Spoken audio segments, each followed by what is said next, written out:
Hello, and welcome back to Sleepy Hidden History.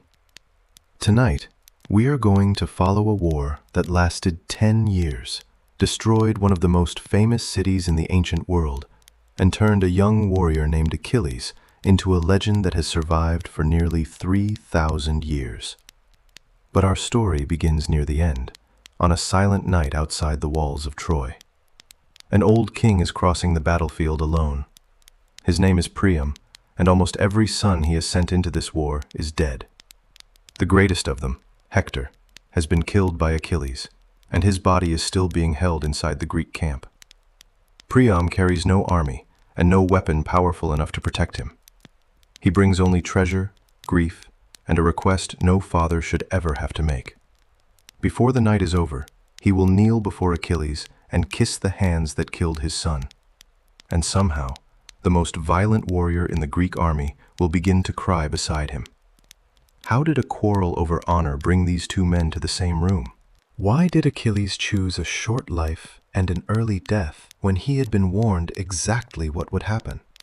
And why does the Iliad end not with the fall of Troy, but with a funeral for the enemy the Greeks had feared most? Before we return to the beginning, take a brief moment to like this video and subscribe if you genuinely enjoy these long, quiet journeys into the ancient world. It costs you nothing and it helps us continue making them. And tell me where you are listening from tonight, along with your local time. There is something comforting about knowing that people in distant cities and different countries are all drifting through the same ancient story together. Now, settle in, let your shoulders relax, and allow the noise of the day to fade. We are going back to a world of bronze weapons, fortified palaces, sacred promises, proud kings, and gods who could turn a private insult into a disaster for thousands. Our story begins before the first Greek ship reached Troy, before Achilles had ever raised a spear against Hector. At a wedding, where one uninvited goddess placed a golden apple on a table and quietly began the most famous war in literature. The story begins at a wedding, though almost none of the people celebrating could have understood that they were standing at the edge of a war. Peleus was a mortal king, respected but destined to grow old like every other man, while his bride, Thetis, was a sea goddess whose life stretched far beyond his own. Their marriage had not been arranged simply for love. According to Greek tradition, both Zeus and Poseidon had once desired Thetis, until a prophecy warned that she would bear a son greater than his father. For an immortal ruler, that was not a promise, but a threat. The gods therefore gave her to a mortal husband, ensuring that any extraordinary son she produced would never challenge the throne of Olympus. That child would be Achilles, but on the day of the wedding he had not yet been born, and the halls were crowded with gods who believed they had successfully contained the danger. Nearly every divine figure had been invited, except Eris, the goddess of discord. Leaving her out may have seemed sensible, but excluding the embodiment of conflict from a celebration did not remove conflict. It only gave it a reason to enter. Eris appeared carrying a golden apple and threw it among the guests. Upon it were words traditionally understood to mean, "for the fairest." She did not name a winner. She did not need to. Hera, queen of the gods, Athena, goddess of wisdom and warfare, and Aphrodite, goddess of desire, each claimed that the apple belonged to her. What followed was more than an argument over beauty. Each goddess represented a different form of power, and none could surrender without accepting that another form of power stood above her own. Zeus wisely refused to judge between them. Instead, the decision was placed in the hands of a mortal prince named Paris, a young man from Troy whose life had already been shaped by prophecy. Some traditions said that before Paris was born, his mother Hecuba dreamed she gave birth to a flame that consumed the city. Interpreters warned that her child would bring destruction to Troy, and the infant was supposedly abandoned on a mountainside, only to survive and grow up among shepherds before his royal identity was discovered. Whether that part of the legend developed early or was added later, its purpose is clear. Troy's ruin was imagined not as a sudden accident, but as a danger the royal family had been warned about and failed to escape. When the three goddesses came before Paris, they did not ask him to judge beauty honestly. They offered bribes. Hera promised political supremacy, the kind of authority that could place kingdoms beneath his rule. Athena promised wisdom and unmatched success in war. Aphrodite promised the most beautiful woman in the world. Paris chose Aphrodite, a decision later storytellers treated as youthful foolishness, although the choice reveals something deeper about heroic mythology. Power and military victory were abstract promises. Desire was immediate, personal, and easy to imagine. Human beings often do not destroy themselves because they fail to recognize the wiser choice. They destroy themselves because the dangerous choice feels more real. The woman Aphrodite promised was Helen of Sparta, whose beauty had already created a political crisis long before Paris ever saw her. Helen was traditionally described as the daughter of Zeus and Leda, though ancient accounts disagreed over the details of her birth. By the time she reached marriageable age, kings and princes from across the Greek world had arrived to compete for her hand. This was not a romantic gathering. Each suitor came with wealth, armed followers, family alliances, and a dangerous sensitivity to public humiliation. Helen's stepfather, King Tyndareus of Sparta, faced a problem with no safe answer.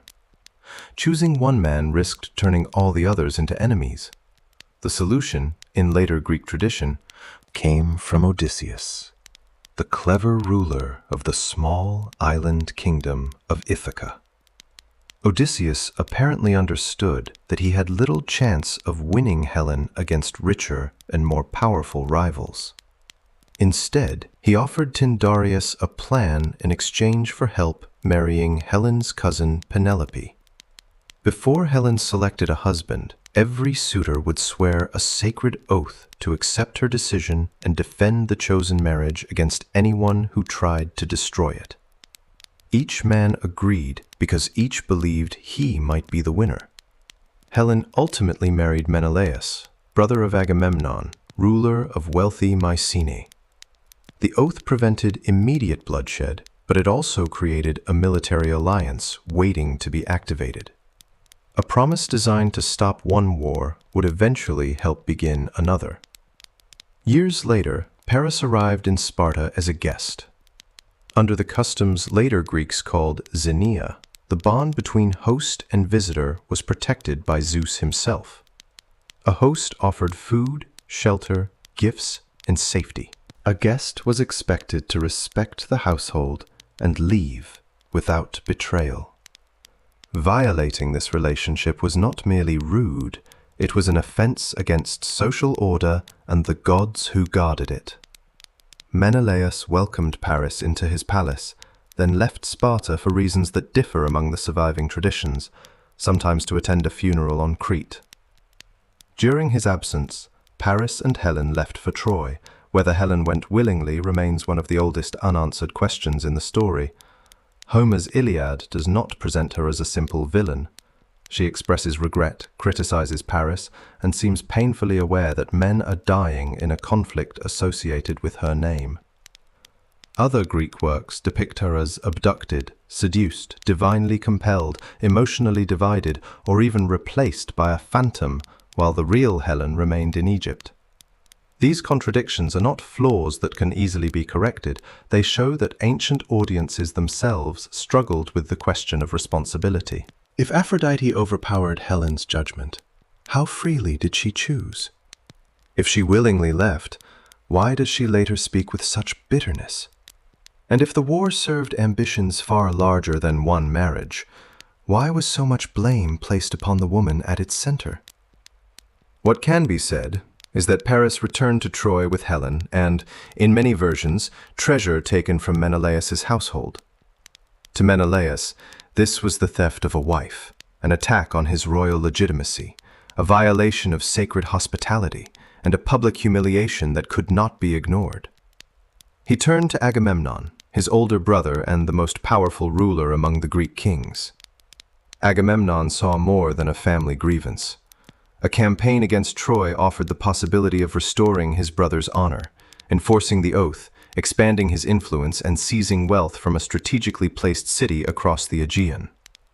The historical Troy, generally identified with the archaeological site of Hisarlık in northwestern Turkey, stood near the approaches to the Dardanelles, a narrow waterway connecting the Aegean world with the Sea of Marmara, and beyond it, the Black Sea. Archaeology has revealed not one Troy but many settlements built, damaged, abandoned, and rebuilt on the same hill over thousands of years. Several layers belong to the Late Bronze Age, the period in which later Greeks imagined the war. Some show destruction, but no excavation has uncovered proof that one enormous coalition sailed there to recover a woman named Helen. The surviving evidence allows possibilities rather than certainty. There may have been a major conflict involving Mycenaean Greeks and a Western Anatolian city. There may have been several smaller wars whose memories were eventually combined. The tale may preserve fragments of real political rivalry, reshaped through centuries of oral performance until trade routes, royal competition, and raids became a single unforgettable story about desire and betrayal. Hittite records from Anatolia mention a land called Wilusa, which many scholars consider linguistically connected to Ilios, another Greek name for Troy. And they also refer to a Western power called Ahiawa, often associated with the Achaeans or Mycenaean Greeks. These connections are suggestive, not absolute, but they reveal that the world behind the legend was not empty fantasy. Western Anatolia was a contested region where kingdoms formed alliances, rebelled, negotiated, and fought. Against that historical background, the departure of Helen may have served as the personal face of a much larger struggle. Agamemnon now sent messengers throughout Greece, calling upon the former suitors to honor their oath. Some came willingly, drawn by loyalty, glory, plunder, or the chance to strengthen their own names. Others understood that crossing the sea against Troy could consume years and lives. Odysseus, whose clever proposal had created the oath, reportedly tried to escape it by pretending to be insane. He had a young wife, Penelope, and an infant son, Telemachus. In one later account, the recruiters found him plowing a field with mismatched animals and sowing salt instead of seed. Palamedes exposed the deception by placing the infant Telemachus in the path of the plow. Odysseus turned aside rather than harm his son, proving that his madness was an act.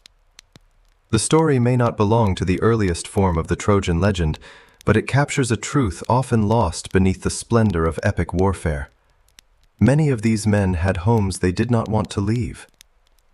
The coalition that gradually formed was not a modern nation united under one government.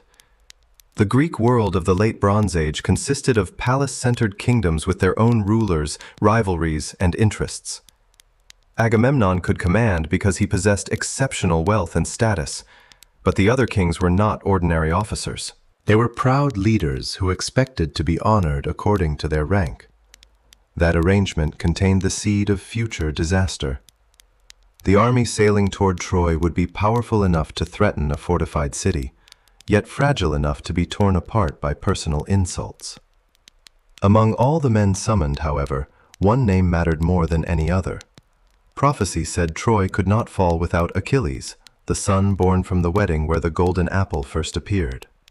His mother knew another part of the prophecy as well. If Achilles remained home, he could live a long and quiet life. If he sailed to Troy, he would gain glory that could never die, but his own life would be cut short. While Agamemnon gathered ships and kings, Thetis moved to hide her son from the war. The struggle for Helen had activated the oath, Paris had brought danger behind Troy's walls, and the rulers of Greece were preparing to cross the sea. But before the expedition could begin, someone would have to find the young warrior who had been offered the most terrible choice in the ancient world: to disappear into a peaceful old age, or to become immortal in memory by walking willingly toward his death. Achilles was not hiding because he feared battle. He was hiding because his mother understood battle too well. Thetis had watched the kings of Greece gather ships, swear oaths, and speak of honor as if honor could stop a spear. She knew the prophecy surrounding her son, and unlike the men preparing for war, she could see exactly what glory would cost. So she carried Achilles away from the world of weapons and concealed him on the island of Skyros, at the court of King Lycomedes, where later tradition says he lived among the king's daughters dressed as a young woman. The story has the shape of comedy at first, the greatest warrior of his generation hidden behind fine cloth and a borrowed name while armies search for him. But beneath the disguise is something darker. Achilles is not being protected from danger in general. He is being protected from the one choice that will make him famous. Odysseus eventually came to Skyros because prophecy, strategy, or military necessity had told the Greeks that Troy could not be taken without the son of Thetis. He did not arrive with soldiers tearing rooms apart. That would have been crude, and Odysseus rarely used force when curiosity could do the work more cleanly. Disguised as a merchant, he laid out bright cloth, jewelry, and polished ornaments before the women of the palace, and among them a shield and spear. Then, at the right moment, a war trumpet sounded outside. The daughters of Lycomedes recoiled. Achilles reached for the weapons. The disguise vanished in a single instinctive movement. Whether this episode belongs to the earliest form of the Trojan tradition or was shaped by later storytellers cannot be known with certainty. But it expresses something essential about the way the Greeks imagined Achilles. His mother could change his surroundings, his clothing, even his name, but she could not make him into someone who did not respond to the sound of war. He went with Odysseus, though the deeper question is whether he was discovered or whether some part of him had been waiting to be found. Achilles was probably still very young in the broad tradition, and that matters because later generations often picture him as a fully formed warrior making a calm, philosophical choice. The story gives us something less comfortable. A young man raised inside a culture where courage, reputation, and public honor were not private values, but the structure of identity itself. To refuse the expedition would not simply mean staying home, it would mean accepting that other men would cross the sea, fight, die, and become the subjects of songs, while his own name faded inside a peaceful household. In the aristocratic world reflected by epic poetry, memory was the nearest thing a mortal could possess to immortality. The Greeks called that lasting fame kleos, the name carried forward after the body was gone. Achilles had been offered two futures. In one, he would return home, live many years, and leave behind a life that was real, but quiet. In the other, he would die young at Troy and become unforgettable. The cruel brilliance of the choice is that neither future is false. Long life would cost him glory. Glory would cost him every year he might have lived. That is not how the Iliad itself presents him. Homer's Achilles is not an invulnerable body with one mechanical weakness waiting to be discovered. He is powerful, astonishingly fast, favored by the gods, and still capable of dying. His tragedy depends on that knowledge. He does not walk toward Troy because he imagines himself immortal. He walks toward it because he knows he is not. With him came Patroclus, more restrained in temperament and already bound to Achilles by a relationship of unusual emotional depth. What the surviving traditions make unmistakable is that Patroclus becomes the person whose life matters most to Achilles, and the entire war will eventually turn on that fact. For now, they join the force gathering at Aulis, a harbor on the eastern coast of central Greece, where ships from many kingdoms crowded the water. Homer's catalogue of ships would later describe an enormous coalition, more than 1,000 vessels drawn from across the Greek world. Those numbers belong to epic scale and should not be read like a surviving military inventory, yet the political world behind them is recognizable. Archaeology has uncovered powerful late Bronze Age palace centers at Mycenae, Pylos, Tiryns, Thebes, and elsewhere. They do not mention Achilles marching to Troy, but they show that the Aegean world could organize wealth, ships, and warfare on a serious scale. The army at Aulis, however, was not a modern national force. It was a coalition of proud rulers, each with his own followers, ambitions, and grievances. Agamemnon stood above them because his house possessed exceptional status and wealth, but the other kings had not forgotten their own rank. Every chief expected recognition. Every gift carried meaning. Every insult could become political.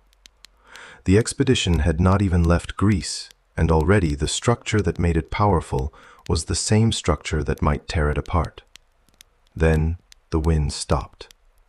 The ships sat in the harbor with their sails hanging uselessly. Days passed. Supplies were consumed. Tempers tightened. Ancient seafaring depended on wind, season, coastlines, and local knowledge, and even a vast army could be held in place by empty air. Myth gave the silence a cause. Agamemnon had offended Artemis, perhaps by killing a sacred deer, perhaps by boasting that he surpassed the goddess as a hunter, perhaps through an older offense remembered differently in different traditions. The seer Calchas announced that the goddess demanded the sacrifice of Agamemnon's daughter Iphigenia. Here the Trojan legend opens one of its deepest wounds before the first battle has even begun. Agamemnon had gathered the kings to punish the violation of one marriage, yet to launch the fleet he was asked to destroy his own family. Some versions say he lured Iphigenia to Aulis by claiming she would marry Achilles. Others say Achilles knew nothing of the deception and tried to save her when he discovered it. In one tradition, she was killed. In another, Artemis replaced her at the final moment with a deer and carried her away. Historically, there is no evidence that a Mycenaean king sacrificed a daughter to launch a Trojan expedition. Human sacrifice in the Aegean Bronze Age remains a difficult and debated subject, with a small number of finds interpreted in conflicting ways. The responsible conclusion is not that the scene records a known event, but that it reveals what Greek tradition believed great wars required. Before the enemy paid, someone at home would pay first. When the wind finally rose, whether through sacrifice, weather, or the needs of the story, the fleet moved. Oars struck the water. Square sails filled. Bronze weapons, food stores, animals, servants, and thousands of men crossed into the Aegean. The ships would have been practical wooden vessels, not floating palaces, and crews likely stayed close to known coasts when possible, beaching at night and relying on experience rather than charts or compasses. The world they entered was interconnected but dangerous.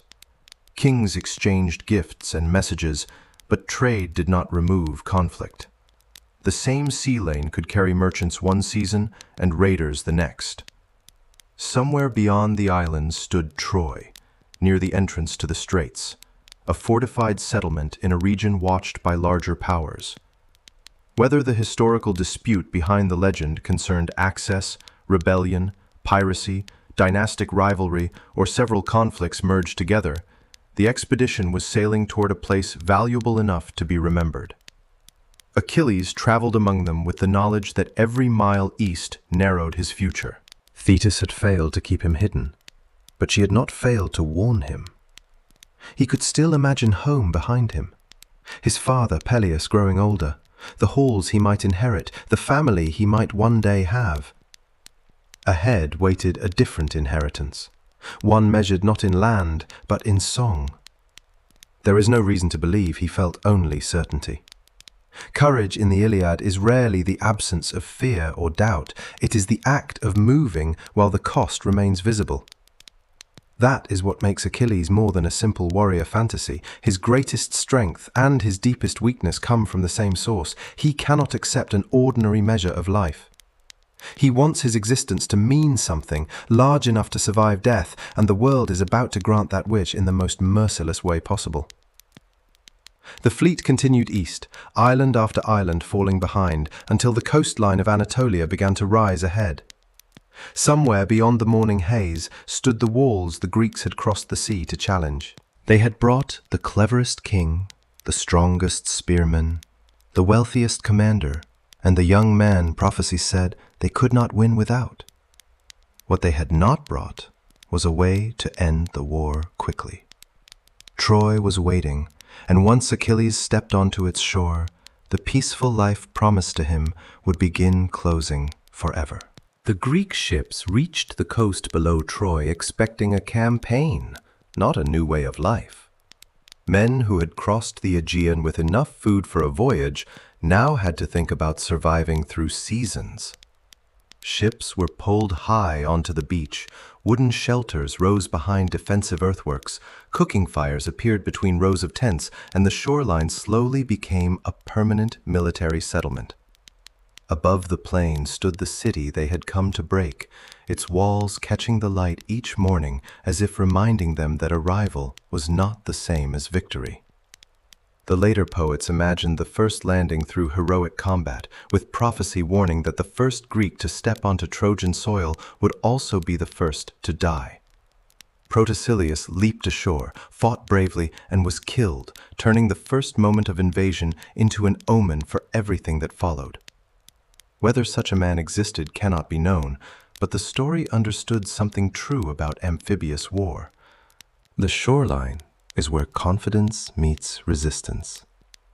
An army climbing out of crowded ships is vulnerable, unfamiliar with the ground, and forced to establish order before the defenders can drive it back into the sea. The Greeks succeeded in holding the coast, yet they immediately encountered the deeper problem. Troy could not simply be surrounded and starved in the manner of a later, more technically developed siege. Bronze Age armies possessed ladders, axes, fire, and determination, but not the large mechanical artillery that later empires would use against stone fortifications. The walls identified at Hisarlık from the late Bronze Age were substantial, built with sloping stone foundations and mud brick upper sections, strengthened by towers and carefully designed entrances. Archaeologists still debate which layer, if any, best corresponds to the city remembered in Greek epic, though Troy 6 and Troy 7a are often central to that discussion. One appears to have suffered major damage that may have involved an earthquake, while another shows signs of destruction by fire and conditions sometimes interpreted as crowding or preparation for danger. None of this proves that Agamemnon stood outside the gates or that Hector defended them. It does show that the hill held a real fortified settlement, capable of becoming the center of conflict and memory. The geography made Troy difficult to ignore. It stood near the entrance to the Dardanelles, in a region connecting the Aegean with the waterways leading toward the Black Sea. That did not necessarily mean the city controlled all maritime trade by charging ships as later imaginations sometimes suggest, but its location placed it near routes, rival kingdoms, and political interests larger than the hill itself. If a historical conflict lies behind the legend, it may have involved influence in Western Anatolia, local alliances, raids, dynastic disputes, or repeated clashes, rather than one clean expedition launched for one clear reason. Epic poetry transformed that complicated world into something the audience could remember. A stolen queen, a wounded husband, a proud alliance, and a city that refused to surrender. Yet, even within the legend, the war soon became larger than Helen. Returning her after the first bloodshed would not easily restore the dead, recover the costs of the expedition, or satisfy commanders who had crossed the sea expecting wealth and fame. War creates reasons for continuing that did not exist when it began. The longer the Greeks remained, the more victory became necessary to justify what they had already lost. The Iliad gives only glimpses of the first 9 years because its central action takes place during a short period in the 10th. But those glimpses reveal a grinding conflict spread far beyond the walls. The Greeks attacked communities allied with Troy, raided settlements along the coast, seized livestock and metals, and captured people. These expeditions were not distractions from the siege, they were part of how the army survived.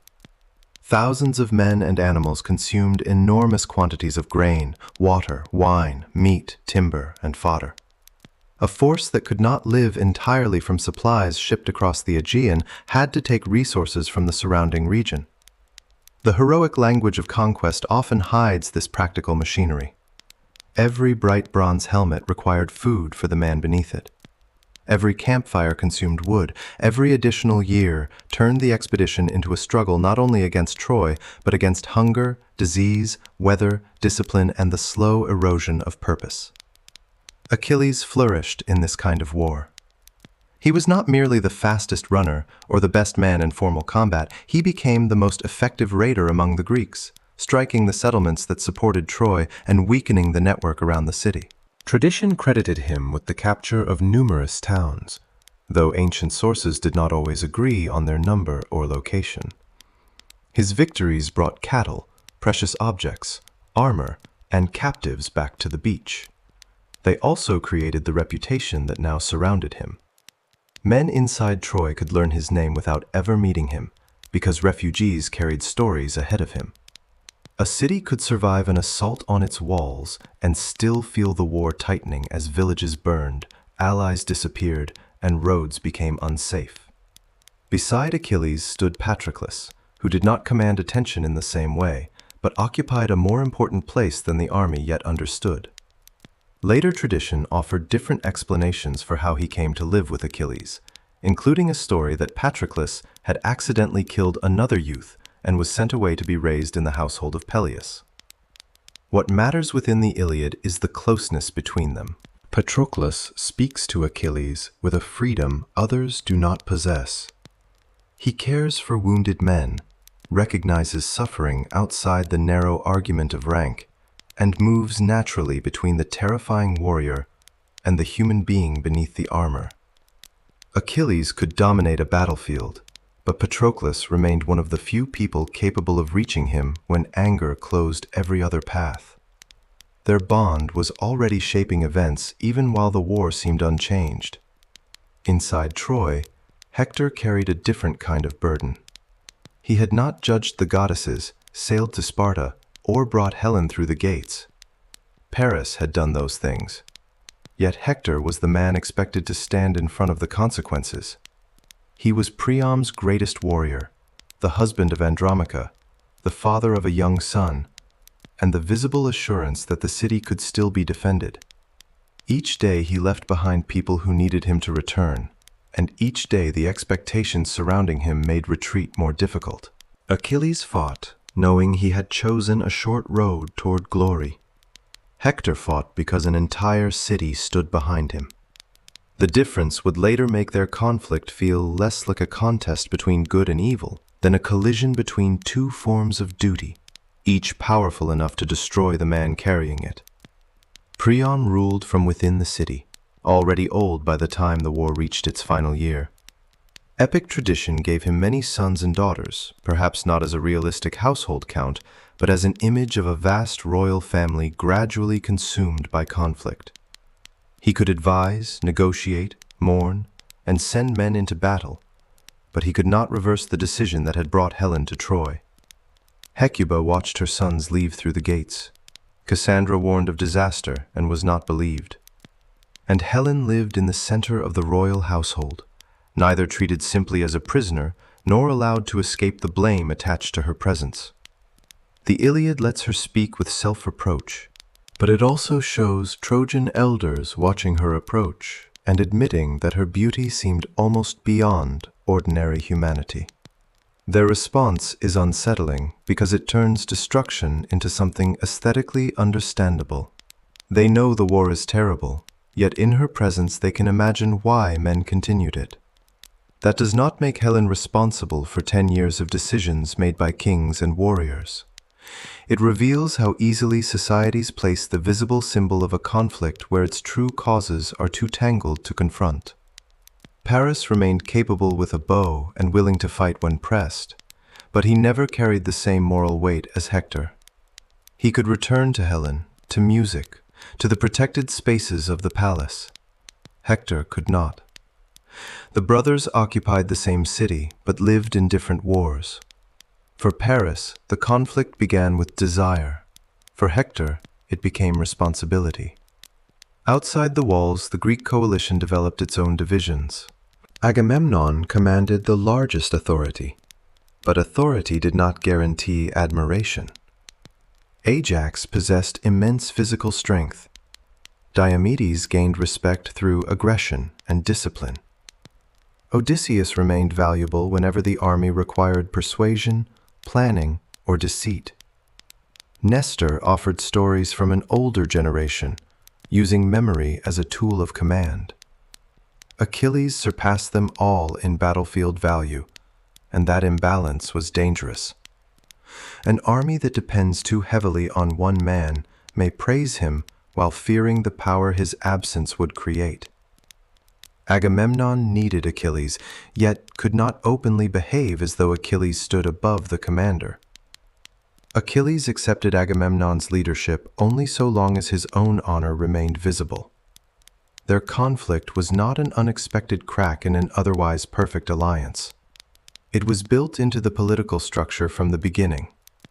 The campaign continued through summer heat, winter rain, burial fires, temporary truces, and sudden violence. Men who had arrived young grew older beneath the same walls. Armor was repaired, ships weathered on the sand. The dead were replaced when possible, and remembered when convenient. Some warriors must have wondered whether their homes still recognized them, whether their children knew their names, or whether the kingdoms they hoped to return to had already learned to live without them. Epic focuses on kings because kings became the subjects of song, but 9 years of war would have been carried by countless rowers, servants, craftsmen, guards, messengers, and ordinary fighters whose names disappeared. The survival of the great heroes depended upon labor that glory rarely preserved. Among the captives brought to the Greek camp were 2 women whose fates would soon move the entire war. Chryseis, daughter of a priest of Apollo, was awarded to Agamemnon. Briseis, whose family had been destroyed during an attack associated with Achilles, was given to Achilles. The language of the army treated them as prizes, measurable signs of victory and status. Yet the poem never entirely allows the audience to forget that these were human beings taken from ruined homes. Briseis had lost her husband and relatives. Chryseis had a father still searching for her. Their lack of power is central to what happens next. Agamemnon and Achilles would argue over possession, honor, and rank, while the women themselves had almost no control over where they were sent. The war had reduced their lives to evidence in a contest between men. By the beginning of the 10th year, Troy remained unconquered, the Greeks were exhausted, and the alliance depended on habits rather than hope. Then an old man entered the camp carrying sacred symbols and a ransom. He was Chryses, priest of Apollo, and he came not to negotiate the fate of a kingdom, but to ask for his daughter. The Greek soldiers respected the plea and wanted Agamemnon to accept the payment. Agamemnon refused. He did more than refuse. He humiliated the priest and threatened him if he returned. Chryses walked away through the surf, raised his hands, and prayed to the god whose honor had been insulted. Soon the first arrows began to fall, though no Trojan archer had fired them.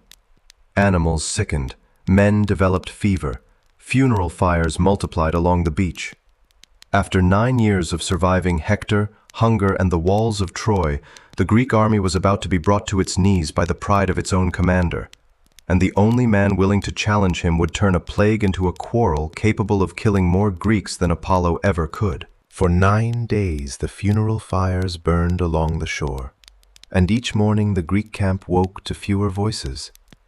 The disease struck the pack animals first, then the men, moving through the crowded tents with the speed that has always made armies vulnerable to illness. Homer describes Apollo descending in anger with his bow across his shoulders, loosing invisible arrows into the camp until the pyres burned without rest. To the ancient audience, this was not a metaphor that required explanation. Apollo was both a god of healing and a bringer of plague, a power who could preserve life or withdraw protection from it. A modern listener may imagine contaminated water, infection spreading through tightly packed troops, or some other natural cause, but the poem is less interested in diagnosing the sickness than in identifying the human act that gave disaster its meaning. Agamemnon had humiliated a priest and refused a lawful ransom, and now thousands of people were suffering for one commander's pride. On the 10th day, Achilles called the army into assembly. It is important that he acted before Agamemnon did. Achilles was not the supreme commander, yet he recognized that the army could not continue losing men while everyone remained silent. Hera, who favored the Greeks, had placed concern in his mind, but the decision still revealed his position within the coalition. He had enough status to gather kings, enough confidence to challenge authority, and enough frustration to say publicly what others feared to say. The warriors formed a circle while smoke drifted above the ships, and Achilles asked whether they should abandon the expedition before plague and war destroyed them together. Perhaps, he suggested, a priest, prophet, or interpreter of dreams could explain why Apollo was angry. Calchas, the most respected seer among the Greeks, knew the answer. But knowledge offered little protection when truth threatened a king. Before speaking, he asked Achilles to defend him. The request exposed the atmosphere inside the camp more clearly than any accusation could have done. The army was supposedly united against Troy, yet its own prophet feared retaliation for reporting the will of a god. Achilles promised that no Greek, not even Agamemnon, would harm him. Only then did Calchas reveal that Apollo had not been offended by a forgotten sacrifice or an improperly spoken prayer. The cause was Chrysis. The plague would continue until Chryseis was returned to her father freely and a sacred offering was made to Apollo. Agamemnon rose in anger. He did not deny the explanation. He admitted that he preferred Chryseis even to his wife Clytemnestra in beauty, intelligence, and skill. Yet he agreed to release her because preserving the army mattered more than keeping her. That might have ended the crisis if he had stopped there. Instead, he demanded another prize immediately. He would not, he said, be the only leader left without a visible reward. The words sound petty unless we understand the political world behind them.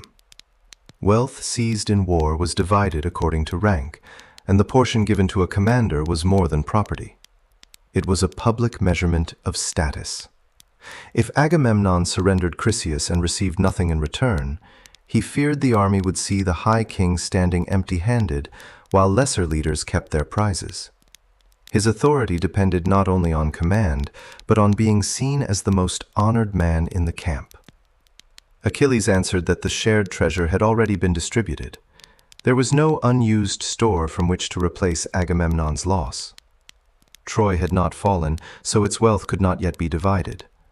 Return the woman now, Achilles argued, and when the city was captured, Agamemnon could receive many times her value. It was a practical solution, but Agamemnon heard something else. The most dangerous warrior in the army was telling the supreme commander to wait. He accused Achilles of attempting to deceive him and announced that if no suitable gift were offered, he would take one himself, from Achilles, Ajax, or Odysseus. Then everyone would understand who held the greater power. The argument changed at that instant. Chryseis and the plague had brought the men together, but now the deeper fault line inside the coalition opened in public. Achilles called Agamemnon shameless and driven by profit. He had no personal quarrel with the Trojans, he said. They had never stolen his cattle or destroyed his fields in Puthia.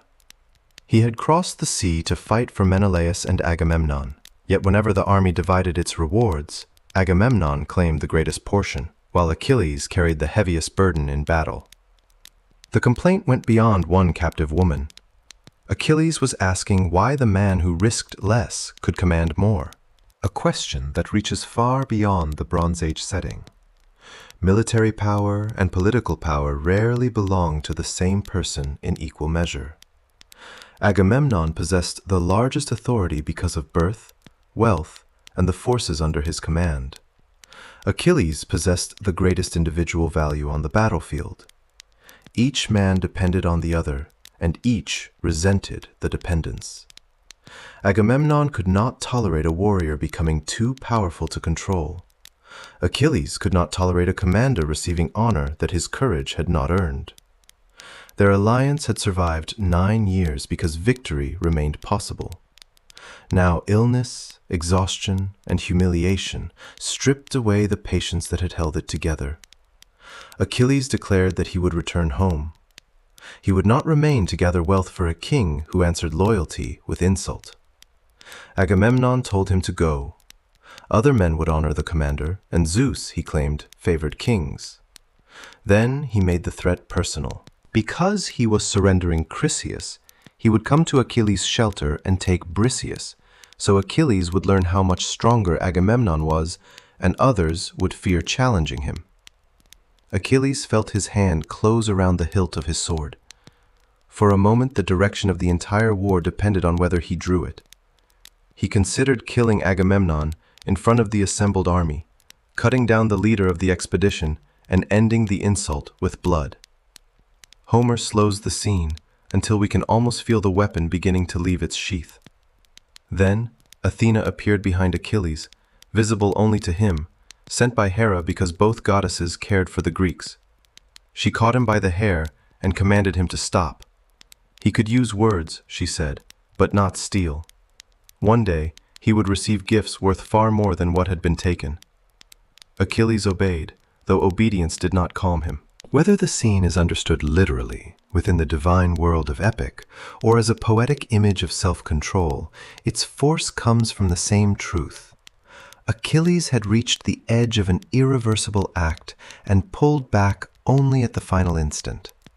He returned the sword to its sheath and attacked Agamemnon with language instead. He called him a king who consumed his own people, courageous only when protected by others, and swore upon the scepter in his hand that a day would come when the Greeks desperately needed Achilles. When Hector cut them down, Agamemnon would remember the man he had dishonored and be unable to repair the damage. The old king Nestor rose and tried to stop the fracture. He reminded Achilles that however great his strength, he should not compete directly with the authority of a ruler. He reminded Agamemnon that even a king should not take the prize of the army's greatest fighter. Nestor's advice was balanced, reasonable, and useless. Neither man wanted balance. Each wanted the other to yield first, because yielding before witnesses would confirm the humiliation he was trying to avoid. The assembly ended without reconciliation. Odysseus was ordered to take Chryseis back to her father and lead the sacrifice to Apollo. Men washed themselves, purified the camp, and cast the waste into the sea. The animals were prepared, prayers were spoken, and the priest accepted his daughter. As the Greeks sang to Apollo, the god's anger was satisfied and the plague lifted. The public crisis was over, yet the private quarrel had become more dangerous than the disease. Agamemnon sent 2 heralds, Talthybius and Eurybides, to bring Briseis from Achilles' shelter. The men approached unwillingly and stood in silence, ashamed of the command they carried. Achilles did not blame them. Heralds were protected messengers, instruments of authority rather than authors of it. He told Patroclus to bring Briseis out, and called upon the heralds to remember what they were witnessing. One day, when the Greeks needed him, their testimony would show that Agamemnon had created the disaster himself. Patroclus led Briseis forward, and she went with the heralds reluctantly. The poem gives her little power in this scene, but her silence is not emptiness. Her home had already been destroyed, the people closest to her killed, and now she was being taken again because 2 men required her body to prove which of them mattered more. Achilles' anger was real, but it did not restore her freedom.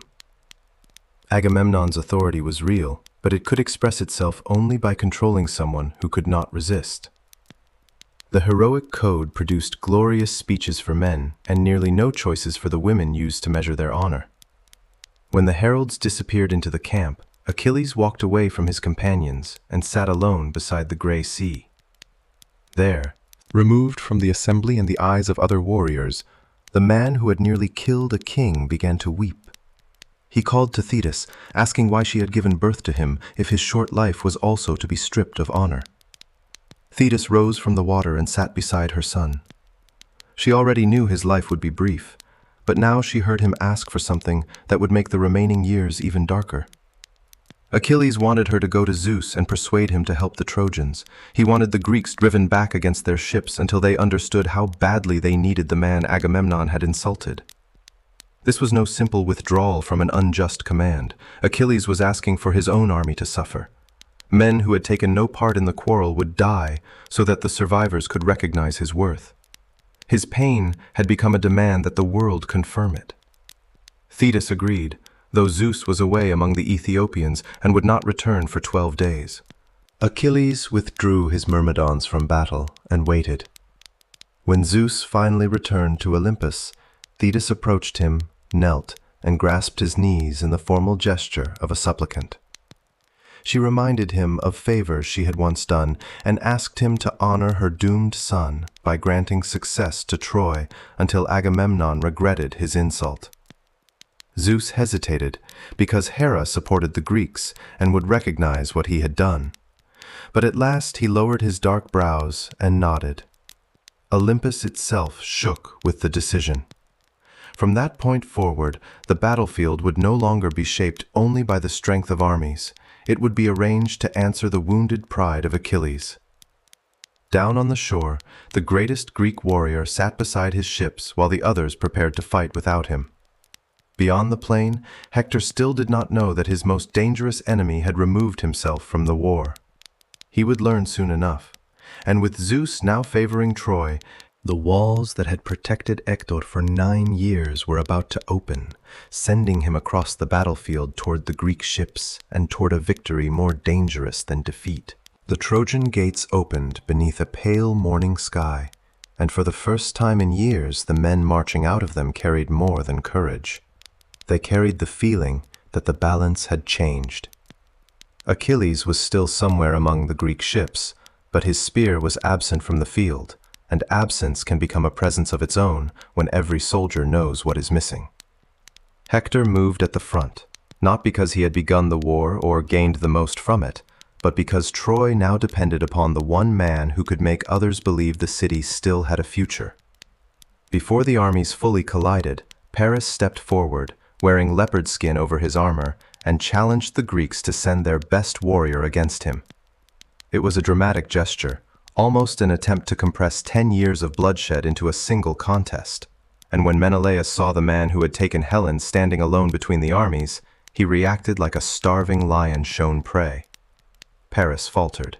The confidence that had brought him forward disappeared when the wronged husband began advancing, and he slipped back among the Trojan ranks. Hector's anger was immediate.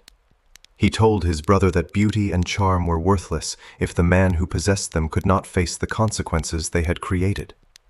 Paris accepted the shame, but not entirely the accusation of cowardice. He agreed to fight Menelaus after all, proposing that the winner take Helen and her wealth while both armies swear peace. The offer exposed how exhausted everyone had become.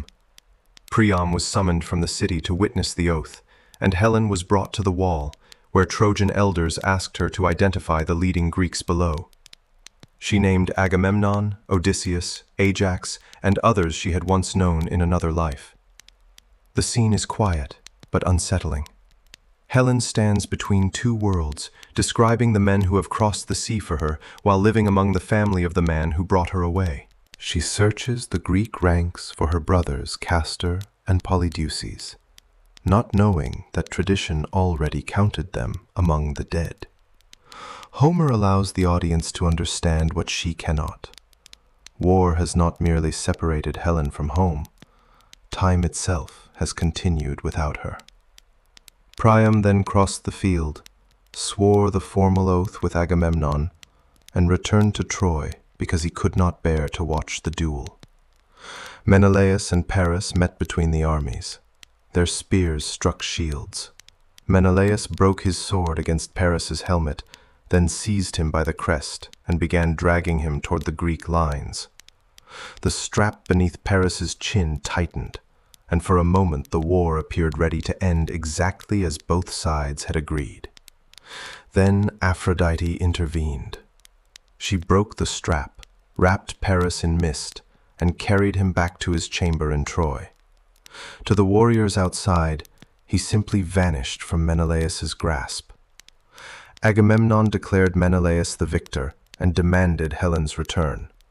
But peace had already become inconvenient to powers larger than the two men who fought. Hera and Athena still wanted Troy destroyed, and Athena descended to persuade the Trojan archer Pandarus to shoot Menelaus. She guided the arrow so it wounded him without killing him, preserving the Greek cause while breaking the truce. The meaning was clear to every warrior watching. Sacred promises could be spoken in public and undone by one hidden shot. The battlefield erupted. What followed was not yet Hector's triumph, but the rise of another Greek, Diomedes, whose violence temporarily filled the space Achilles had left behind. Athena strengthened him and gave him the ability to recognize gods moving among mortals. Diomedes cut through Trojan ranks with an intensity that made the war feel almost unstable, as though a human fighter had crossed too close to the divine.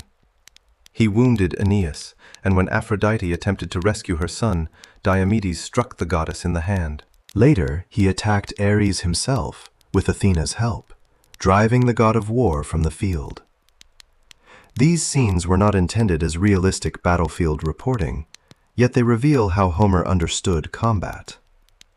A warrior's sudden dominance could feel supernatural to those caught beneath it. Strength, fear, momentum, divine favor, and reputation combined until one man appeared larger than the ordinary limits of his body. But such moments never lasted.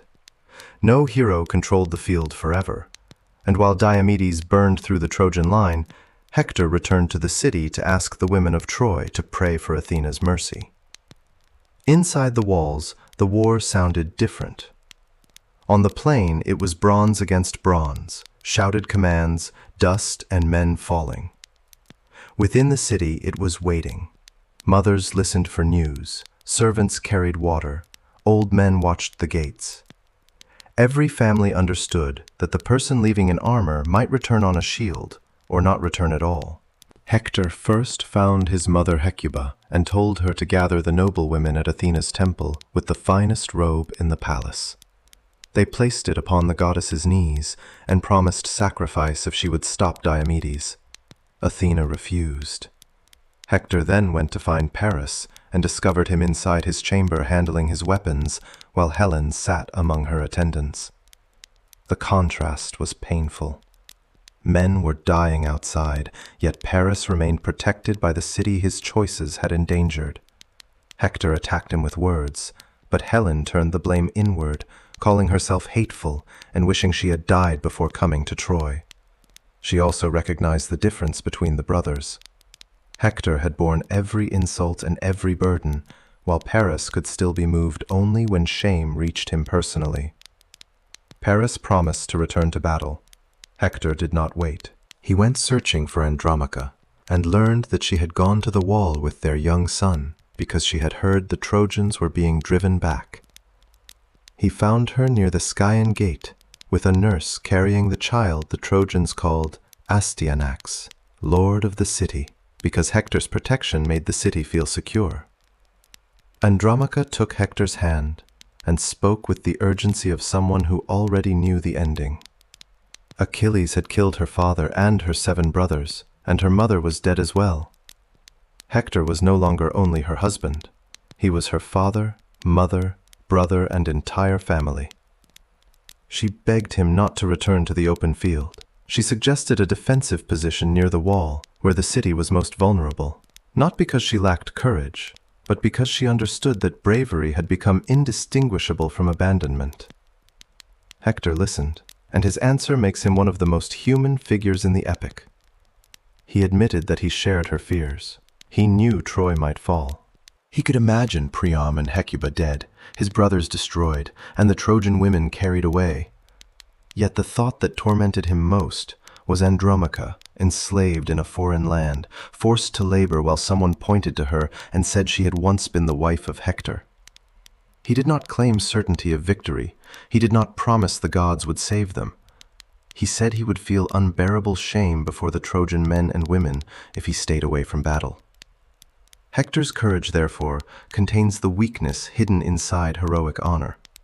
He returns partly because he loves Troy, but also because he cannot endure how others might see him if he survives by refusing danger. The society that depends on his bravery has made it nearly impossible for him to choose his family over his public name. He reached for his son, but the child recoiled from the shining bronze helmet and the horsehair crest swaying above his father's face. Hector and Andromache laughed, perhaps the last uncomplicated sound they would ever share. Hector removed the helmet, placed it on the ground, lifted the boy, and prayed that Astyanax might one day become stronger than his father, rule Troy, and return from battle carrying the bloody armor of an enemy. To an ancient audience, the prayer was loving and honorable. To anyone who knows what follows, it is almost unbearable. Hector asks for his son to inherit the very world that is about to destroy them both. He handed the child back to Andromache, and she smiled through tears. Hector told her not to grieve before fate required it. No man, brave or cowardly, could escape the portion assigned to him. Then he asked her to return to the household while war remained the work of the men of Troy, especially his own. The words reflect the gendered order of the epic world, but the scene quietly undermines that order.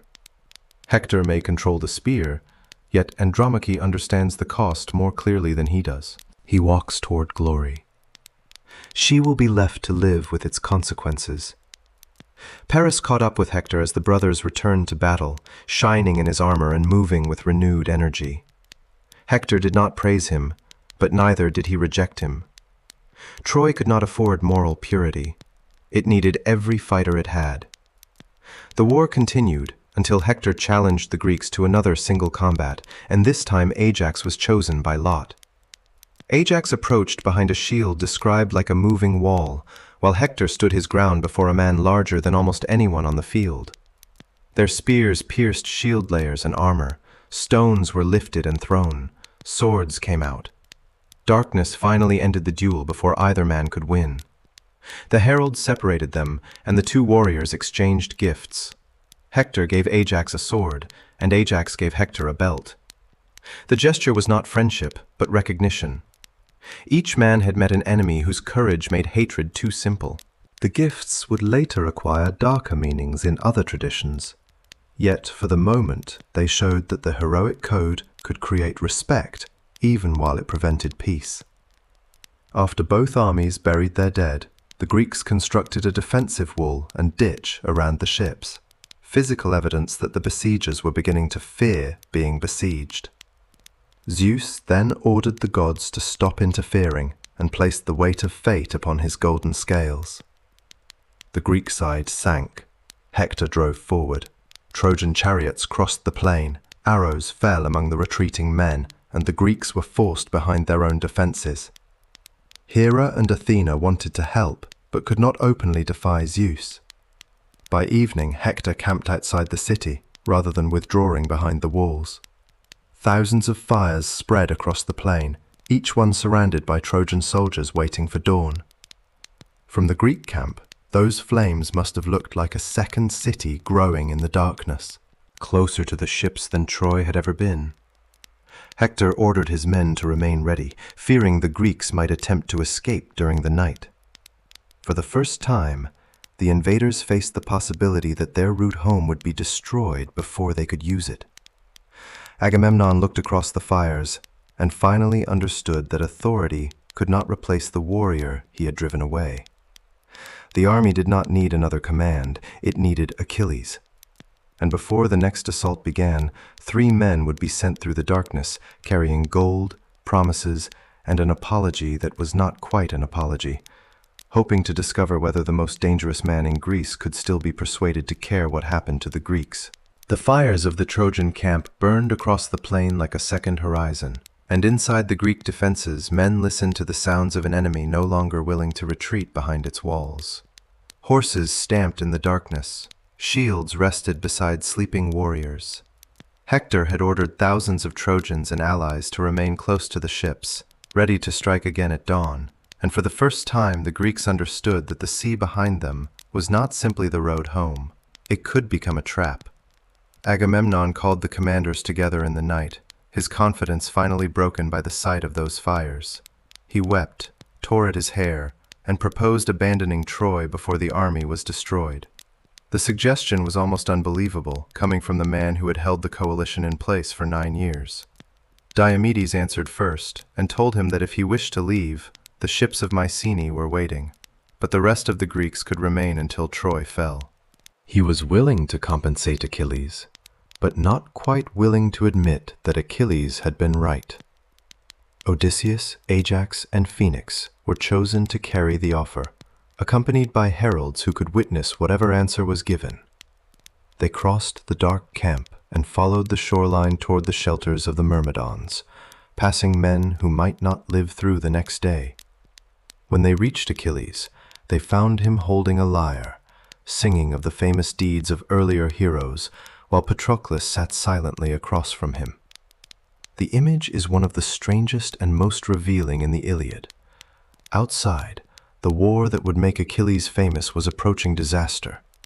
Inside, Achilles was already performing the kind of song he hoped would one day be performed about him. He had removed himself from combat, but he had not escaped the world of glory. He was imagining his place within it. Achilles welcomed the visitors according to the rules of hospitality. Patroclus prepared food, meat was roasted, wine was mixed, and for a brief time the men ate together as companions rather than negotiators. Only after the meal did Odysseus speak. He began with the danger facing the ships. Hector was confident. Zeus seemed to favor Troy, and the Trojans had camped closer than ever before. Odysseus then repeated Agamemnon's offer in careful detail, presenting every object, promise, and future reward. He ended not only with the commander's gifts, but with an appeal to pity. Even if Achilles still hated Agamemnon, he could return for the sake of the other Greeks, and win the greatest glory of all by killing Hector. The argument was skillful because it touched every part of Achilles' identity: loyalty, wealth, compassion, vengeance, and fame. It failed because Achilles had begun to question whether any of those things meant what he once believed they meant. His answer was calm at first, and that calm made it more dangerous. He told Odysseus that he hated a man who concealed one thing in his heart and spoke another. Agamemnon's gifts could not erase the insult because the insult had revealed a deeper truth.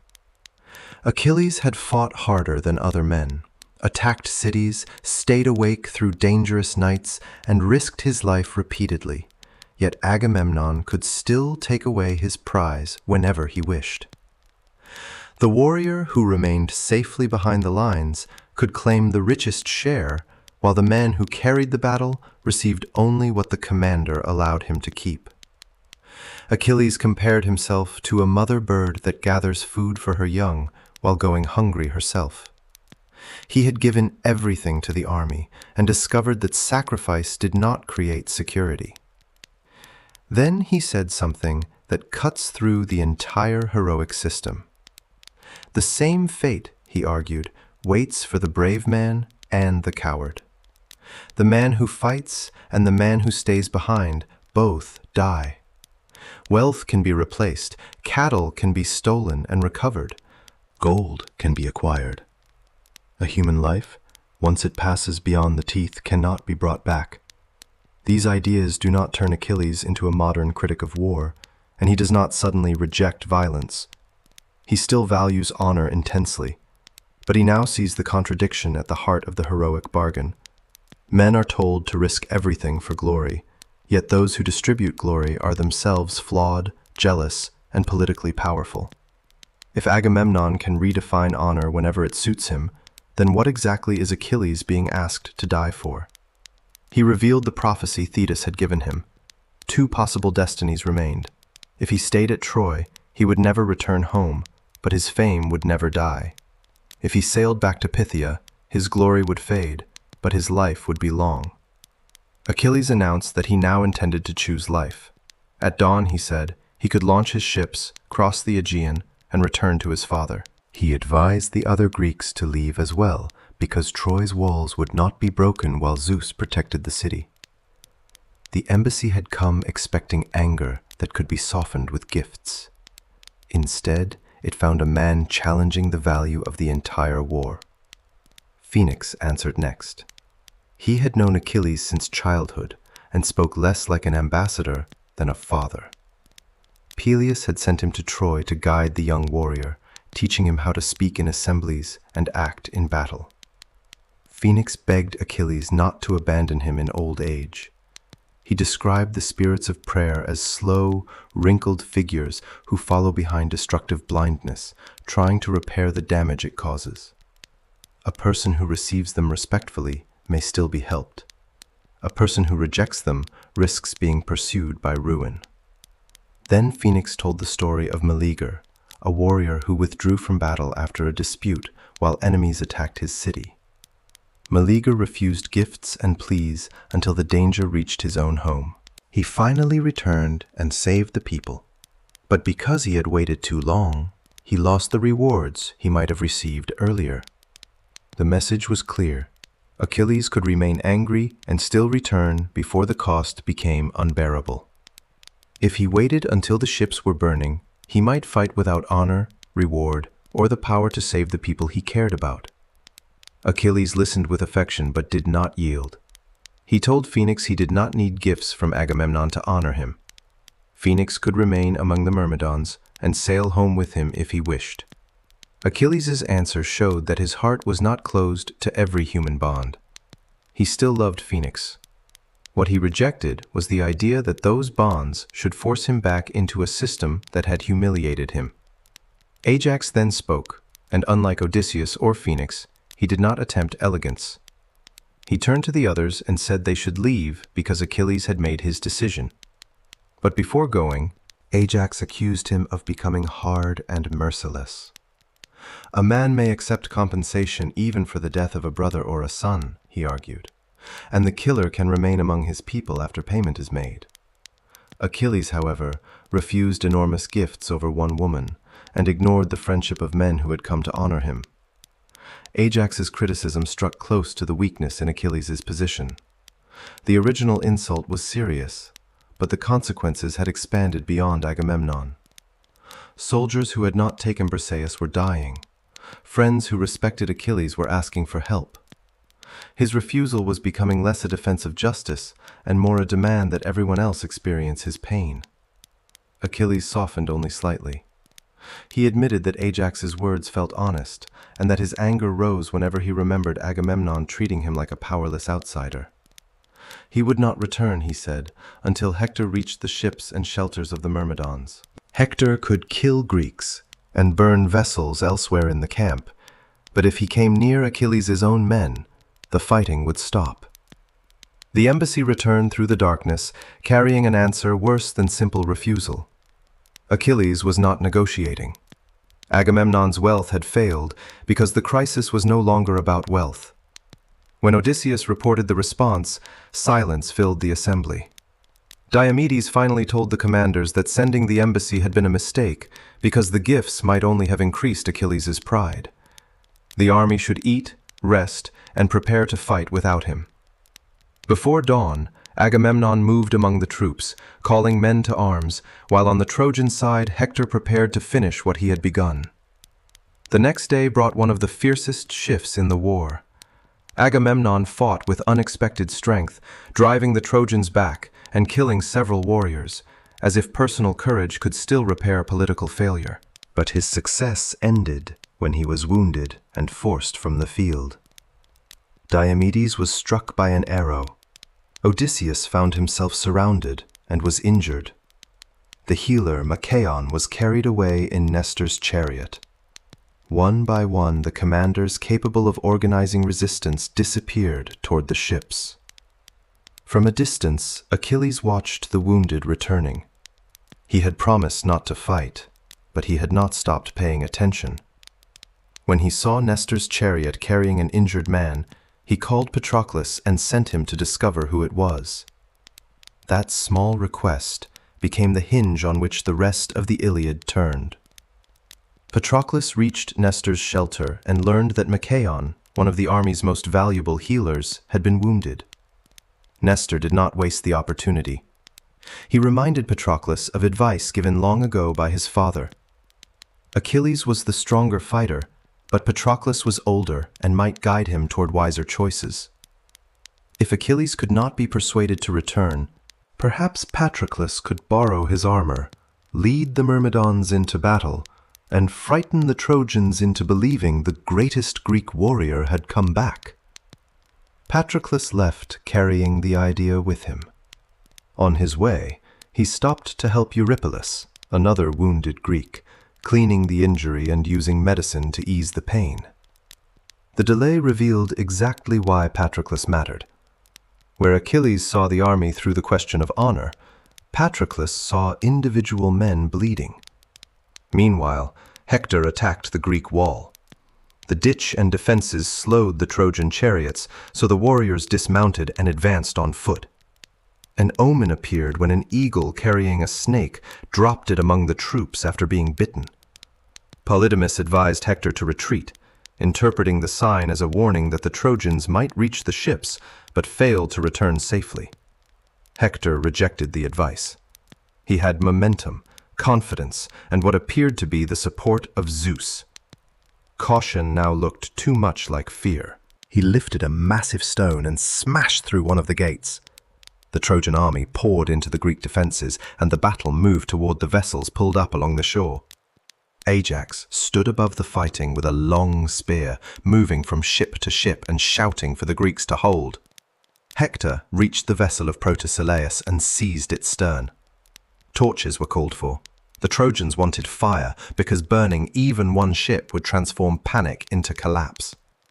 Achilles had once said he would return when Hector brought fire to the ships. Now the flames were almost there, yet Achilles remained beside the Myrmidons. Patroclus could hear the shouting, see the wounded, and watch the smoke rising above the defenses. He entered Achilles' shelter in tears. Achilles asked why he was crying, comparing him to a little girl running after her mother. Patroclus did not answer with wounded pride. He described the commanders lying injured, the Trojans at the ships, and the Greeks facing destruction while their strongest warrior remained apart. Then he made the request Nestor had planted in his mind. If Achilles would not fight, Patroclus asked to lead the Myrmidons instead. Let him wear Achilles' armor. Let the Trojans see that helmet and shield and believe, for one crucial moment, that the man they feared most had returned. It was a plan built upon an illusion, and like many successful illusions, it depended on everyone forgetting that the appearance of Achilles and the power of Achilles were not the same thing. Achilles looked at Patroclus and understood that the request had already gone beyond argument. The ships were burning, the wounded were filling the shelters, and the man standing before him was no longer asking for permission out of curiosity or pride. He was asking because he could not continue watching others die while the Myrmidons remained still. Achilles agreed, but he placed a limit around the decision as carefully as a commander drawing a line in the dust. Patroclus could wear the armor, lead the Myrmidons into battle, and drive the Trojans away from the ships. He was not to pursue them across the plain, and he was not to attack the walls of Troy. "Save the fleet," Achilles warned, "then return." The instruction was partly tactical. The Trojans were strongest near their city, where reinforcements and protection were close. But Achilles also revealed that his old concern with honor had not completely disappeared. If Patroclus took Troy, or won too much glory in his armor, the Greeks might begin to value the image more than the man who owned it. Even in the moment when he finally allowed his forces to help the army, Achilles could not entirely separate rescue from reputation. Patroclus accepted without hesitation. Outside, the fire had reached the stern of a Greek ship, and Hector was pressing forward with the certainty of a man who believed the gods had placed victory directly in his hands. Inside the Myrmidon camp, armor was lifted from its stand. Patroclus fastened the bronze pieces over his body, placed Achilles' helmet upon his head, took the shield known across the battlefield, and armed himself with 2 spears. He did not take the great spear cut from Mount Pelion, the weapon said to have been given to Peleus and carried only by Achilles, because no other man could handle it. That detail matters. Patroclus could wear the armor and command the soldiers, but there remained one weapon that would not accept him. The disguise was powerful, not complete. Achilles then summoned the Myrmidons, who had waded through the long withdrawal like wolves held behind a barrier. They formed into companies under experienced leaders, their spears close together, their shields overlapping, while Achilles moved among them and reminded them of all the angry words they had spoken during their absence from battle. They had accused him of cruelty for keeping them away. Now, he told them, the fight they had demanded was before them. The comparison between epic combat and actual late Bronze Age warfare must remain cautious, because Homer described a world shaped by centuries of oral tradition and by practices familiar to his own audience. Yet the organization of warriors around local leaders, household followers, and elite champions likely preserves something of how early armies functioned. These were not anonymous units controlled by distant bureaucracy. Loyalty gathered around men, families, and reputations. When Achilles withdrew, the Myrmidons did not simply receive a replacement commander. Their entire identity had been removed from the field with him. Patroclus was now about to return that identity by borrowing its most recognizable form. Before they advanced, Achilles poured wine and prayed to Zeus. He asked that Patroclus drive the Trojans from the ships and return safely with the armor and all the Myrmidons. Zeus heard the prayer, but Homer tells us he granted only half. Patroclus would save the ships. He would not come back. The poem often reveals fate before the characters understand it, not to remove suspense, but to change its nature. The audience is not left wondering whether disaster will happen. The tension comes from watching each reasonable decision carry the man closer to a result already known. When Patroclus emerged, the effect was immediate. The Trojans saw the helmet, the shield, the armor, and believed Achilles had abandoned his anger. For men who had spent years measuring danger by the presence of one warrior, recognition mattered more than careful observation.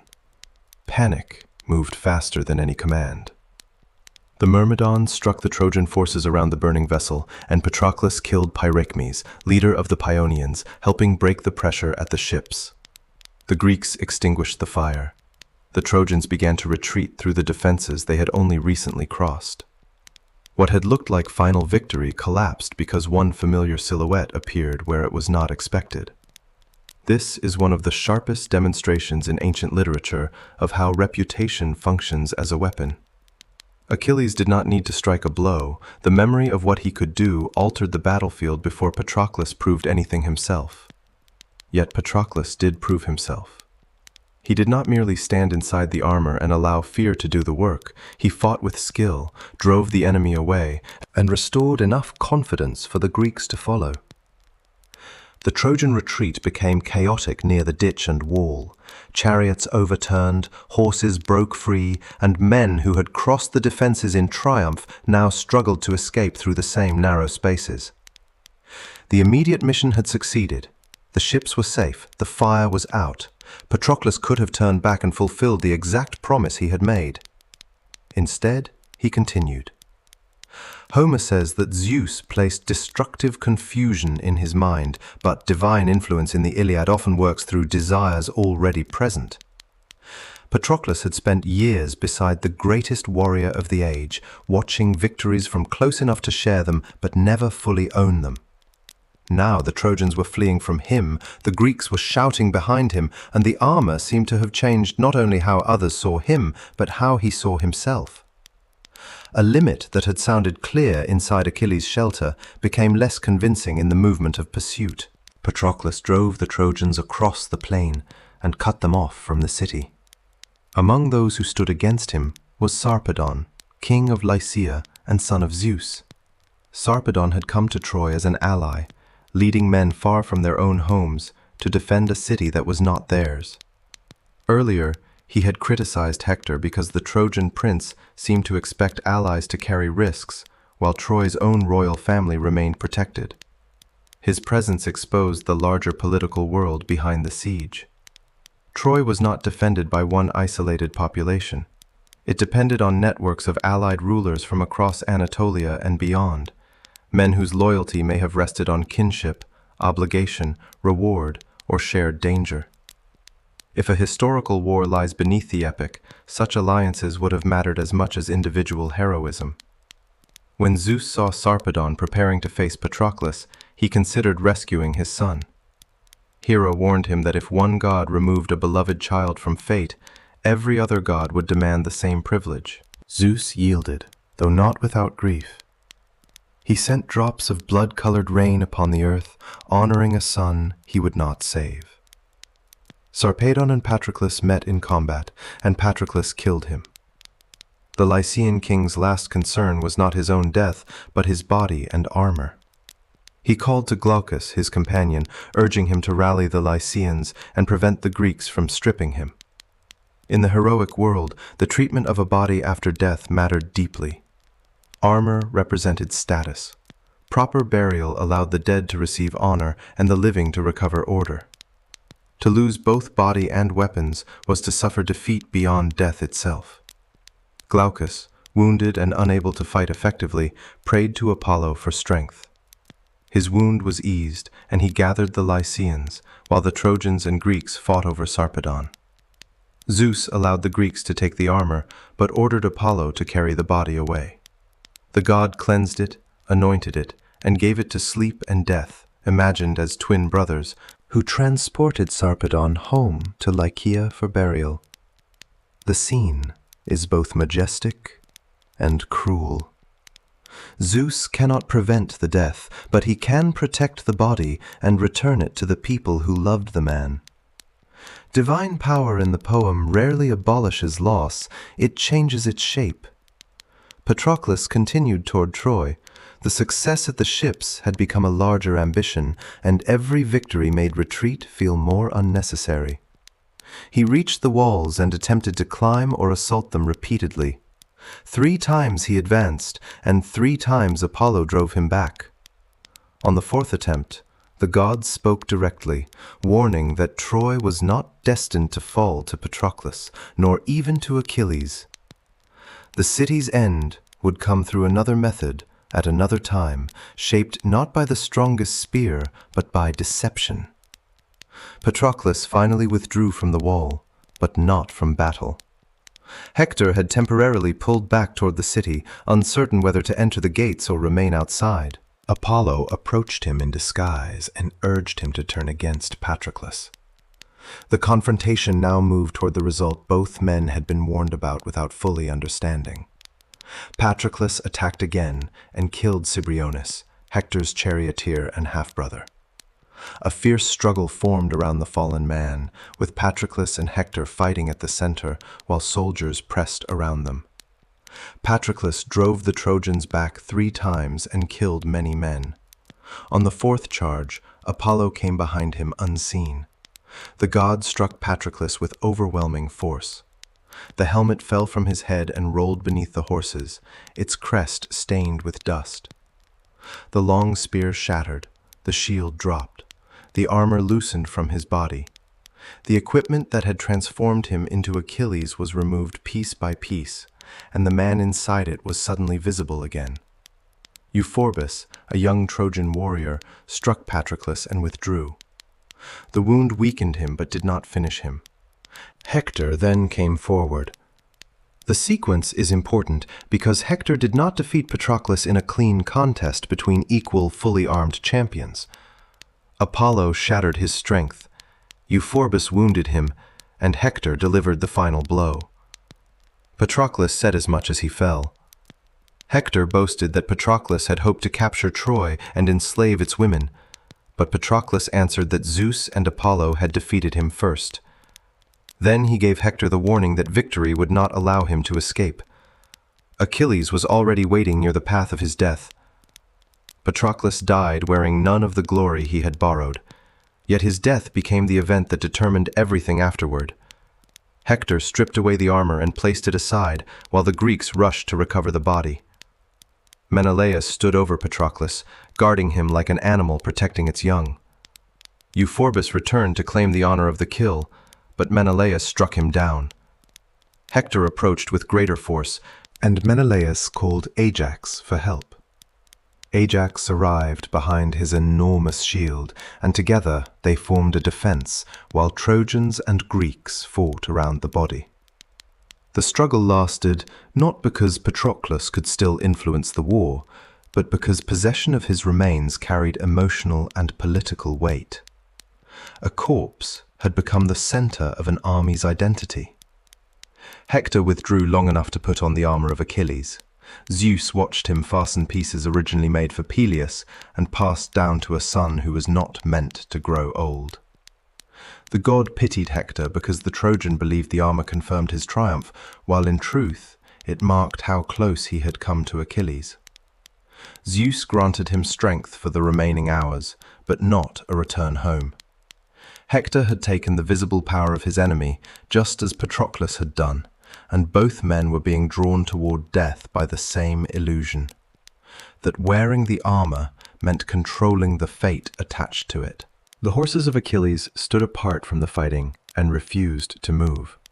Automedon struck them and spoke to them, but they lowered their heads and wept, their manes falling toward the ground. In the epic world, even immortal animals understood what the warriors did not. They had carried Patroclus into battle and would not carry him out alive. Zeus gave them enough strength to escape capture, while Ajax and Menelaus organized the retreat with the body. 2 warriors lifted Patroclus, and the rest fought backward toward the ships under constant attack. Antilochus was sent ahead with the news. He ran along the shoreline toward the man who had allowed Patroclus to wear his armor, carrying words that would end one quarrel and begin something far worse. Achilles was still watching the battlefield, troubled by the movement of the Greeks and the sight of the Trojans advancing where Patroclus should have stopped them. He had prayed for his friend to return safely. He had given precise instructions. He had believed that limits spoken clearly could control what happened beyond his sight. Then Antilochus reached him, tears already falling, and Achilles understood from the messenger's face that the armor was coming back without the man who had worn it. Achilles did not answer at first. His hands moved toward the earth, his body folded, and the sound that came from him was so raw that the women in the nearby shelters began to cry before they understood what had happened. He poured dust over his head and pressed it into his face, no longer concerned with how a warrior should appear before others. The man who had refused treasure, friendship, and the pleas of an entire army now wanted only one person returned to him, and there was no king, god, or amount of gold capable of granting that request. Antilochus held his hands because he feared Achilles might reach for a weapon and turn his grief against himself. Far beneath the sea, Thetis heard her son's voice and rose with the sea nymphs to meet him on the shore. Achilles told her that every honor Zeus had given him had become meaningless. The Greeks had learned his value, Agamemnon had been humbled, and Hector's advance had been stopped, yet the victory he had demanded had taken the one life he could not replace. He said he no longer wished to live unless Hector died by his hand.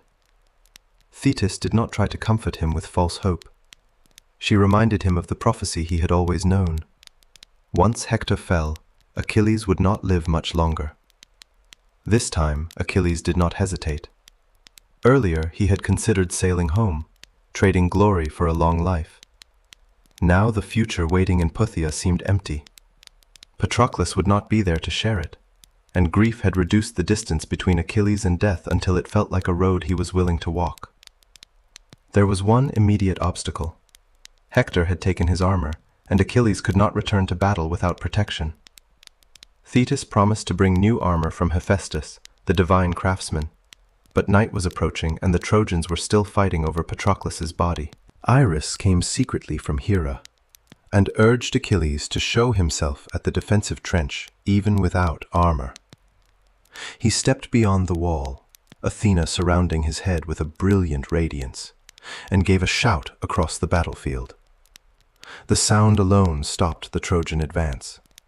Horses reared, warriors turned, and the Greeks recovered enough courage to carry Patroclus back to the ships. Once again Achilles changed the battle without throwing a spear. Reputation had become almost physical, capable of moving men before his body reached them. As darkness fell, the Trojans gathered in council. Polydamas advised Hector to withdraw behind the city walls before Achilles returned fully armed. He understood that the advantage created by Achilles' absence had ended, and that remaining on the plain would expose the army to a man whose grief had removed every restraint. Hector rejected the advice. The Trojans had spent years trapped behind their defenses, and he could not accept retreat on the very night they had reached the Greek ships. His decision was brave, understandable, and disastrous. Homer often shows that intelligence does not fail because no one sees the danger. It fails because the person with authority cannot accept what caution would mean for his pride. While the Trojans stayed on the plain, Thetis traveled to the workshop of Hephaestus. The god welcomed her because she had once protected him after he was cast from Olympus, and he agreed to equip her son. He created a helmet, breastplate, greaves, and a shield, unlike anything carried by an ordinary warrior. Across its surface, he shaped the earth, the sea, the sky, and the stars known to the ancient imagination. He placed 2 cities upon it. In one, weddings were celebrated and a legal dispute was judged in a public gathering. In the other, an army surrounded the walls while defenders prepared an ambush. Beyond them were fields being plowed, grain being harvested, grapes being gathered, cattle attacked by lions, shepherds dancing, and young people moving in a circle to music. The shield did not show only war because Achilles' tragedy could not be understood through war alone. He carried an entire human world on his arm. Work, law, love, celebration, danger, and the seasons that continued regardless of who won on the plain below Troy. These were the ordinary experiences Achilles might have known if he had chosen a longer life. And they were the very things every soldier claimed to be fighting to protect. Yet, to defend that world, Achilles was about to become almost incapable of living within it. At dawn, Thetis brought the armor to her son. Its surface flashed so brightly that the Myrmidons were afraid to look directly at it, but Achilles felt only the return of purpose. Before he could fight, however, the quarrel with Agamemnon had to be ended. Achilles called an assembly and declared that his anger was finished. He did not forgive the insult so much as recognize that it no longer mattered beside Patroclus's death. Agamemnon responded by blaming the madness sent by Zeus, fate, and a spirit of delusion rather than fully accepting responsibility for his own choice. He returned Briseis and produced the promised gifts. The reconciliation restored military order, but it carried no sense of triumph. What could have prevented disaster when offered earlier had become nearly meaningless after the disaster arrived. Briseis fell beside Patroclus and mourned him as the one person who had spoken gently to her after the destruction of her home. Her grief widened the meaning of his death. Patroclus had not been valuable only because Achilles loved him. He had shown kindness in a world where kindness was rarely rewarded with song. Achilles refused food and wanted to enter battle immediately. Odysseus argued that soldiers could not fight on grief alone, and the army ate while Athena secretly sustained Achilles. Then the armor was fastened around him. He lifted the shield, took the spear no other warrior could manage, and approached the immortal horses. One of them, Xanthus, was briefly given a voice and warned Achilles that the gods would help bring him safely through this day, but his death was near and would come through divine and human power together. Achilles answered that he already knew. The warning did not change his direction because knowledge of death had ceased to function as a restraint. When he entered the battle, the Trojan line broke, Achilles no longer fought for prizes, command, or even the survival of the Greek army. He moved with the narrow purpose of finding Hector, and every person standing between them became an obstacle. The poem presents his return as terrifying rather than cleanly heroic. Trojans who attempted to surrender were refused. Men who offered ransom discovered that Achilles no longer cared for wealth. His grief had stripped the heroic economy down to violence without exchange. Even the river Scamander rebelled after its waters became crowded with the fallen. The river god rose against Achilles, sweeping him from his footing and threatening to overwhelm him. Achilles, who had seemed unstoppable against men, suddenly found himself fighting a force that could not be intimidated by reputation. Hephaestus intervened with fire, heating the plain and forcing the river to retreat. The episode pushes Achilles beyond ordinary battle into conflict with the landscape itself, as if the natural world could absorb only so much human anger before answering. The gods then fought among themselves, while the Trojans fled toward the gates. Apollo delayed Achilles by disguising himself as a Trojan warrior and drawing him away, buying enough time for much of the army to enter the city. Hector remained outside. Priam saw Achilles approaching, his armor shining like a star associated with heat and misfortune, and begged his son from the wall to come inside. Hecuba exposed the breast that had fed him as an infant and pleaded with him not to face Achilles alone. Hector heard them, but shame held him where strategy could not. He remembered ignoring Polydamas's advice and feared the judgment of the Trojans if he returned after leading so many men to their deaths. For a moment he considered laying down his weapons, returning Helen and the treasure, and offering the wealth of Troy. Then he understood that Achilles was no longer a man who could be negotiated with. When Achilles came close, Hector's courage failed. He ran. The greatest defender of Troy fled around the city walls while Achilles pursued him, and the scene does not diminish Hector. It reveals the final honesty beneath heroic reputation. A man may face danger for years and still feel terror when death arrives with his name. They circled the city 3 times, passing the springs where Trojan women had once washed clothing in peace before the war. Zeus watched and briefly considered saving Hector, but Athena reminded him that fate had already been decided. The god placed the destinies of the 2 men upon his scales, and Hector's side sank toward death. Athena descended in the form of Deiphobus, Hector's brother, and promised to stand beside him. Believing he was no longer alone, Hector stopped running. He faced Achilles and proposed a simple agreement. Whichever man won would return the body of the defeated to his people.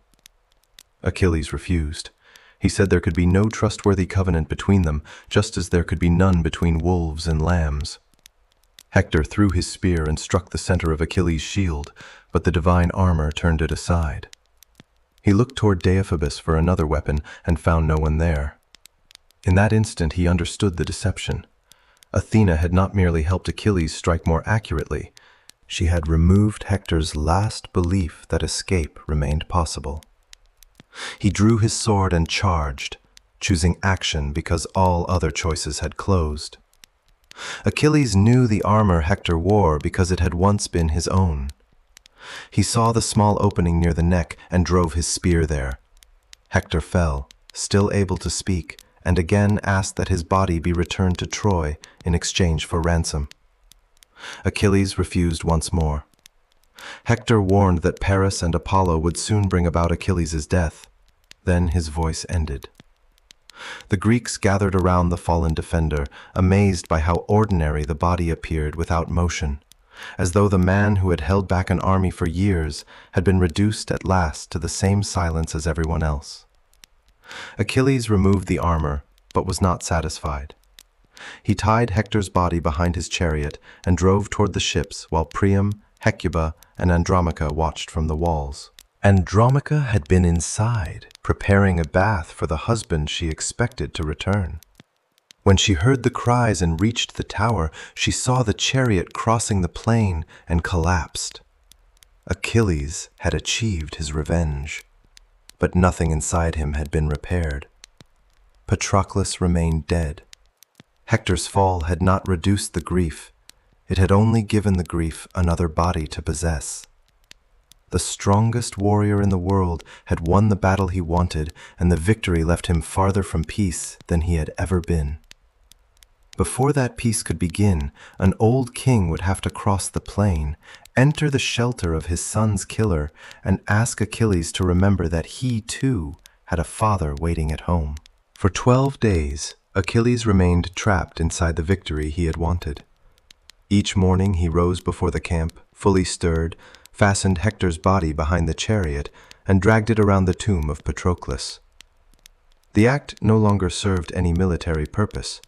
Troy had lost its greatest defender, the Greeks had recovered their confidence, and no further humiliation could make Patroclus less dead. Yet grief does not always stop when revenge has been completed. Sometimes revenge simply gives grief a ritual, something the body can repeat when the mind cannot accept that nothing more can be done. Achilles had defeated Hector in combat, but he had not defeated the emptiness waiting beside Patroclus's funeral bed. The gods watched with growing discomfort. Apollo protected Hector's body from complete destruction, shielding the flesh from decay and keeping the skin from tearing against the earth. This was not because Hector had escaped death or because the poem denied the brutality of what Achilles was doing. It was because the treatment of the dead marked a boundary even war was not supposed to erase. In the society reflected by Homeric epic, the body was more than abandoned matter. It was the center around which family, memory, honor, and burial obligations gathered. To deny burial was to extend violence beyond death and prevent the living from completing the acts that allowed grief to become part of social order. Archaeology across the ancient Aegean shows that burial practices varied greatly by period and region, including cremation, inhumation, tomb construction, grave offerings, and the careful treatment of human remains. The Iliad does not offer a simple historical record of one Bronze Age funeral system, but it preserves the conviction that the dead had claims upon the living. Achilles, blinded by sorrow, was violating a rule understood even by the gods who had helped destroy Troy's defenders. On Olympus, the immortals debated what should happen. Apollo accused Achilles of losing all pity, comparing him to a lion that follows only hunger and force. Hera, Athena, and Poseidon still carried their hatred of Troy and resisted honoring Hector too generously. But Zeus finally ended the argument. Hector had always shown proper respect to the gods, and his body would be returned. Zeus did not command Hermes to steal it away. Achilles had to release it willingly, because the final movement of the poem required something more difficult than divine rescue. The warrior who had been unable to control his anger would have to choose, however briefly, to stop. Thetis was summoned and descended once more to the Greek shore. She found Achilles still mourning, his body alive but his attention fixed on the dead. She told him Zeus was angry and that he must accept ransom for Hector. Achilles did not resist. His answer was brief. If this was the will of Zeus, let the man who brought payment take the body. The speed of his agreement suggests that some part of him was already exhausted by the rage he continued to perform. Anger had become the last bond connecting him to Patroclus, and releasing it may have felt like losing his friend again. Yet even Achilles could not remain forever at the highest pitch of grief. Across the plain, another divine message reached Priam. Iris entered the royal palace and found the old king surrounded by sons and covered in dirt, while his daughters and daughters-in-law mourned throughout the halls. Troy was still standing, but Hector's absence had changed the city before a single Greek entered it. A fortified wall can remain physically intact and still cease to feel protective once the man associated with its defense is gone. Iris told Priam to take a rich ransom to Achilles and go alone except for one elderly herald. The command seemed impossible. Priam had watched Achilles kill his sons, destroy Trojan warriors, and abuse Hector's body in sight of the walls. Hecuba begged her husband not to trust such a man. She wanted Achilles dead, and spoke with the bitterness of a mother who had already buried too many children. Priam understood her fear, but grief had pushed him beyond ordinary caution. If the gods themselves commanded the journey, he would go. He ordered the Trojans to prepare a wagon and opened the royal storerooms. Fine robes, cloaks, blankets, gold, tripods, and a precious cup were brought out. These objects were more than wealth. They represented the accumulated life of the palace, material signs of exchange, status, and diplomacy now being offered for the body of the man who had protected it. Priam rebuked the surviving sons gathered around him, calling them useless compared with Hector and accusing them of caring more for dancing and cattle than battle. His words were cruel, but grief often makes survivors seem guilty simply because they remain alive. Hector had become perfect through absence, while every living son stood before Priam as proof that the wrong child had been taken. After pouring a final offering to Zeus and asking for a favorable sign, Priam left Troy. The gates closed behind the wagon, and the city watched its king cross the same plain where so many Trojans had died. Hermes met him in the form of a young Greek warrior and guided the travelers through the darkness. Priam did not recognize the god. He saw only a stranger who claimed to serve Achilles and who assured him that Hector's body remained preserved. The statement must have carried both comfort and horror. His son was still recognizable, but still in the possession of the killer. Hermes placed the Greek guards into a deep sleep, opened the gates of the camp, and led the wagon to Achilles' shelter. Then the god revealed himself and disappeared, leaving Priam to complete the final distance without divine protection. Achilles had finished eating and was preparing to rest when the old king entered unnoticed. Priam moved directly toward him, knelt, embraced his knees, and kissed the hands that had killed Hector. The gesture shocked everyone in the room. Those hands had killed many of Priam's sons, yet the king treated Achilles as a supplicant approaches the person who holds absolute power over his fate. Priam did not begin with gold. He began with memory. He asked Achilles to think of Peleus, an old father like himself, perhaps still surrounded by neighbors and protected by the knowledge that his son lived somewhere across the sea. Peleus might still hope to see Achilles return. Priam no longer possessed that hope for Hector. Then he spoke the unbearable difference between them. He had fathered many sons, and the war had taken nearly all who mattered most. Hector had defended Troy, his family, and his people, and now Priam had come into the Greek camp to ransom him. He asked Achilles to pity him and remember his own father. No one, Priam said, had endured what he was enduring now. He had raised to his lips the hands of the man who killed his son. The appeal broke through where wealth, military necessity, and friendship had failed. Achilles looked at Priam and saw more than the king of the enemy city. He saw Peleus waiting in Phthia, growing older without knowing that the son he hoped to welcome home had already chosen a future in which that reunion could never happen. Achilles understood that Priam's present grief was also his father's future. The distance between Greek and Trojan collapsed beneath a simpler truth. Both men loved someone the war would not return. Achilles took Priam's hand and gently moved him away. Then the two men wept together.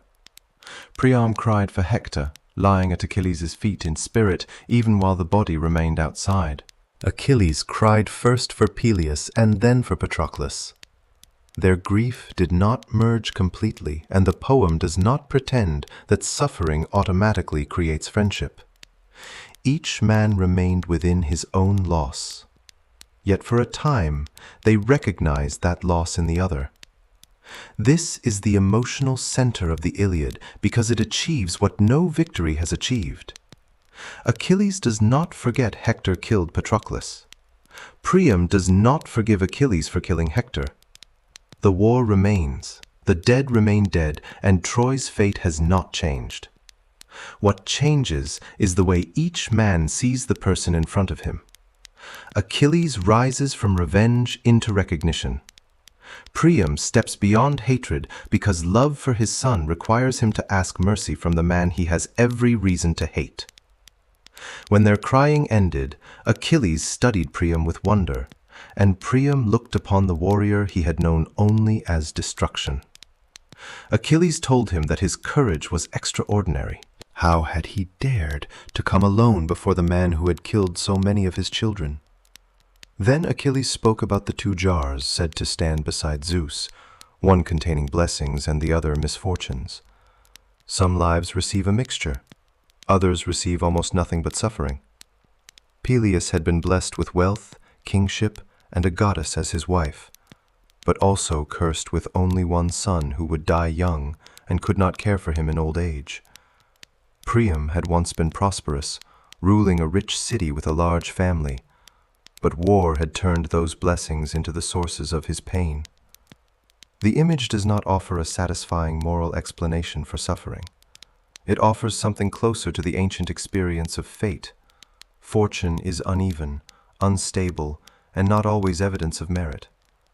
Achilles then warned Priam not to provoke him by displaying grief without limit.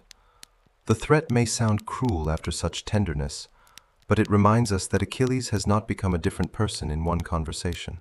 His anger has paused. It has not disappeared from his nature. He went outside and personally helped prepare Hector's body, so Priam would not see it before it had been washed and wrapped. Servant women cleaned and anointed the body, clothed it, and placed it upon the wagon. Achilles lifted Hector himself. That action reverses the earlier violence. The same man who dragged the body now raises it carefully for the father who came to claim it. Achilles agreed to suspend fighting long enough for the Trojans to mourn and bury Hector. Priam explained that the city needed time to gather wood, conduct the funeral, raise the burial mound, and prepare before battle resumed. Achilles granted 11 days and promised no Greek attack during that period. Only after arranging the return of the dead did the two men eat. The meal matters because both had been living outside the rhythms of ordinary life. Priam had refused food in grief. Achilles had also neglected his body after Patroclus's death. Sharing bread and meat did not erase mourning, but it acknowledged that the living must continue doing the simplest things even when life appears emptied of meaning. Achilles told the story of Niobe, who had lost her children and still eventually ate, not to diminish Priam's pain, but to remind him that survival begins through acts that can feel almost insulting to grief. After the meal, Priam looked at Achilles and marveled at his size and appearance, while Achilles admired Priam's dignity and speech. For a moment they saw each other outside the roles assigned by war. Achilles arranged a bed for Priam outside the shelter, so Agamemnon would not discover him, and Hermes later woke the king before dawn. The wagon passed through the sleeping camp and returned across the plain. Cassandra saw it first from the walls and cried out that Hector was coming home. The people of Troy rushed through the gates and surrounded the body. Andromache held Hector's head and mourned the future now waiting for her son.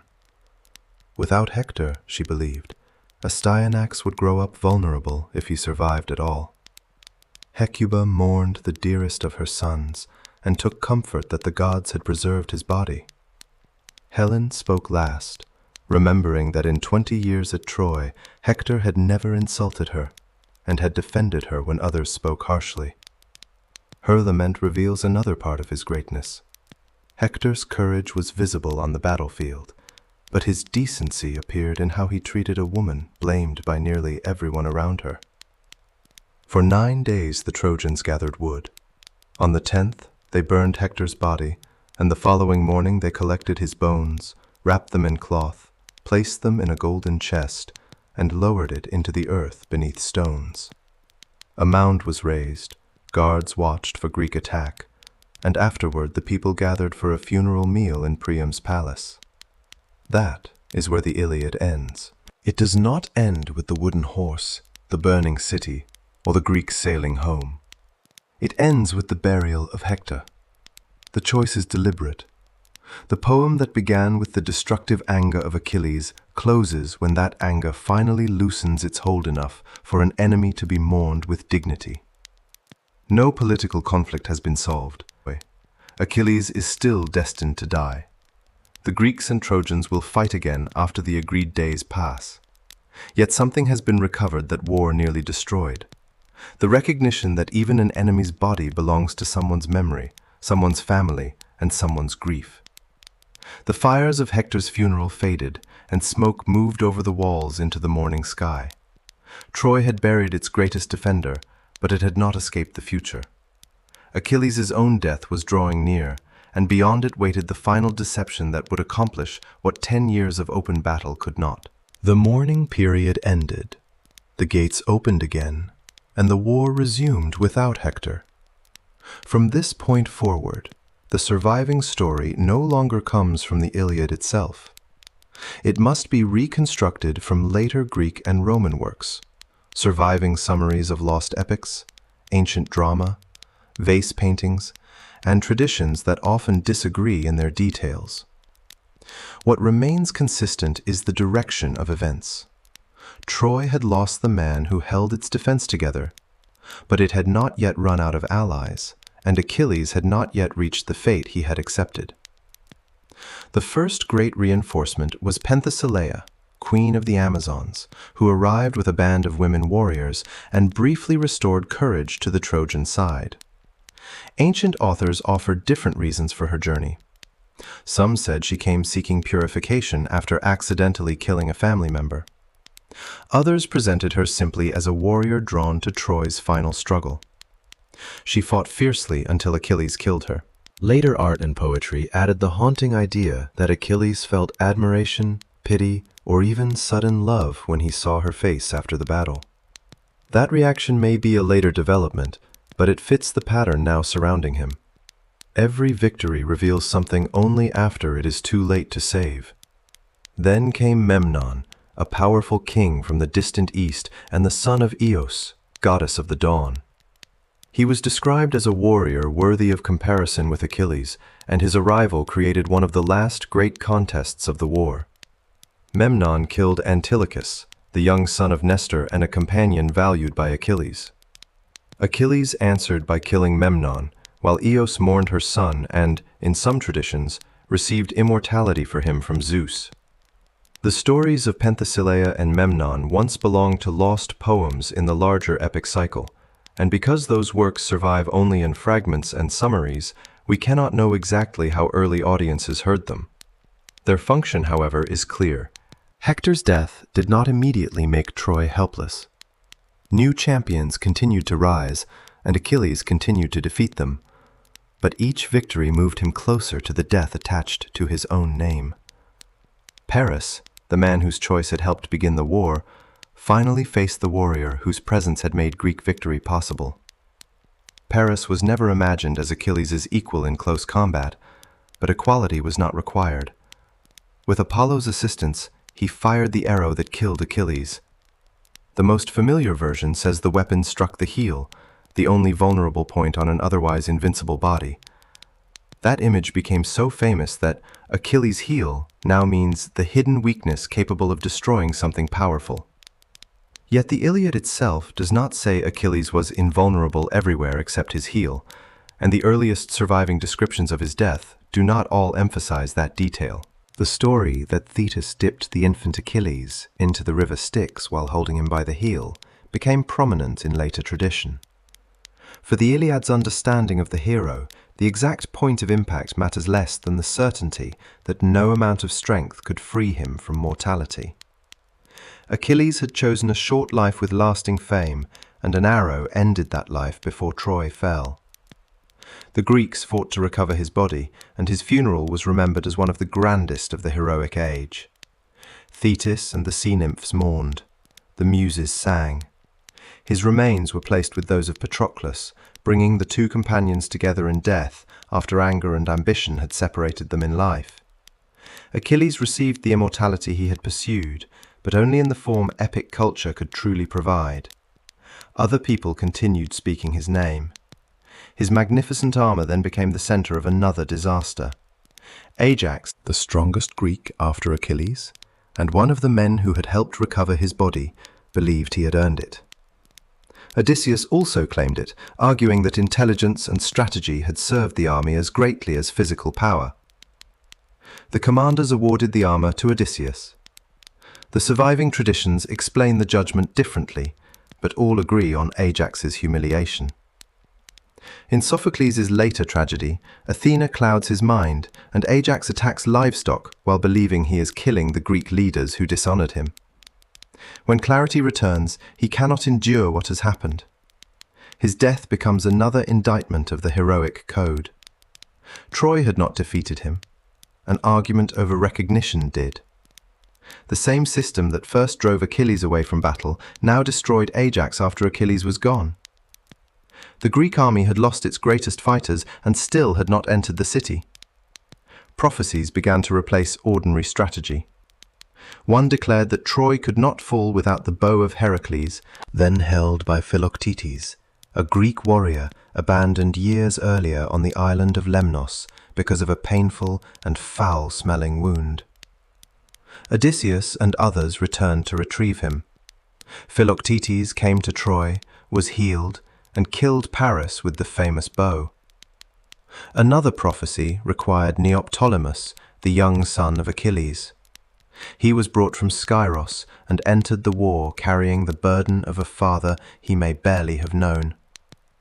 A further tradition said the Greeks had to steal the Palladium, the sacred image of Athena believed to protect Troy. Odysseus and Diomedes entered the city secretly and removed it. Each requirement was fulfilled, yet the walls remained. 10 years of open war had demonstrated something the Greeks could no longer ignore. Troy might be weakened, divided, and deprived of its greatest defenders, but strength alone had failed. The final solution would come from the quality most closely associated with Odysseus: deception.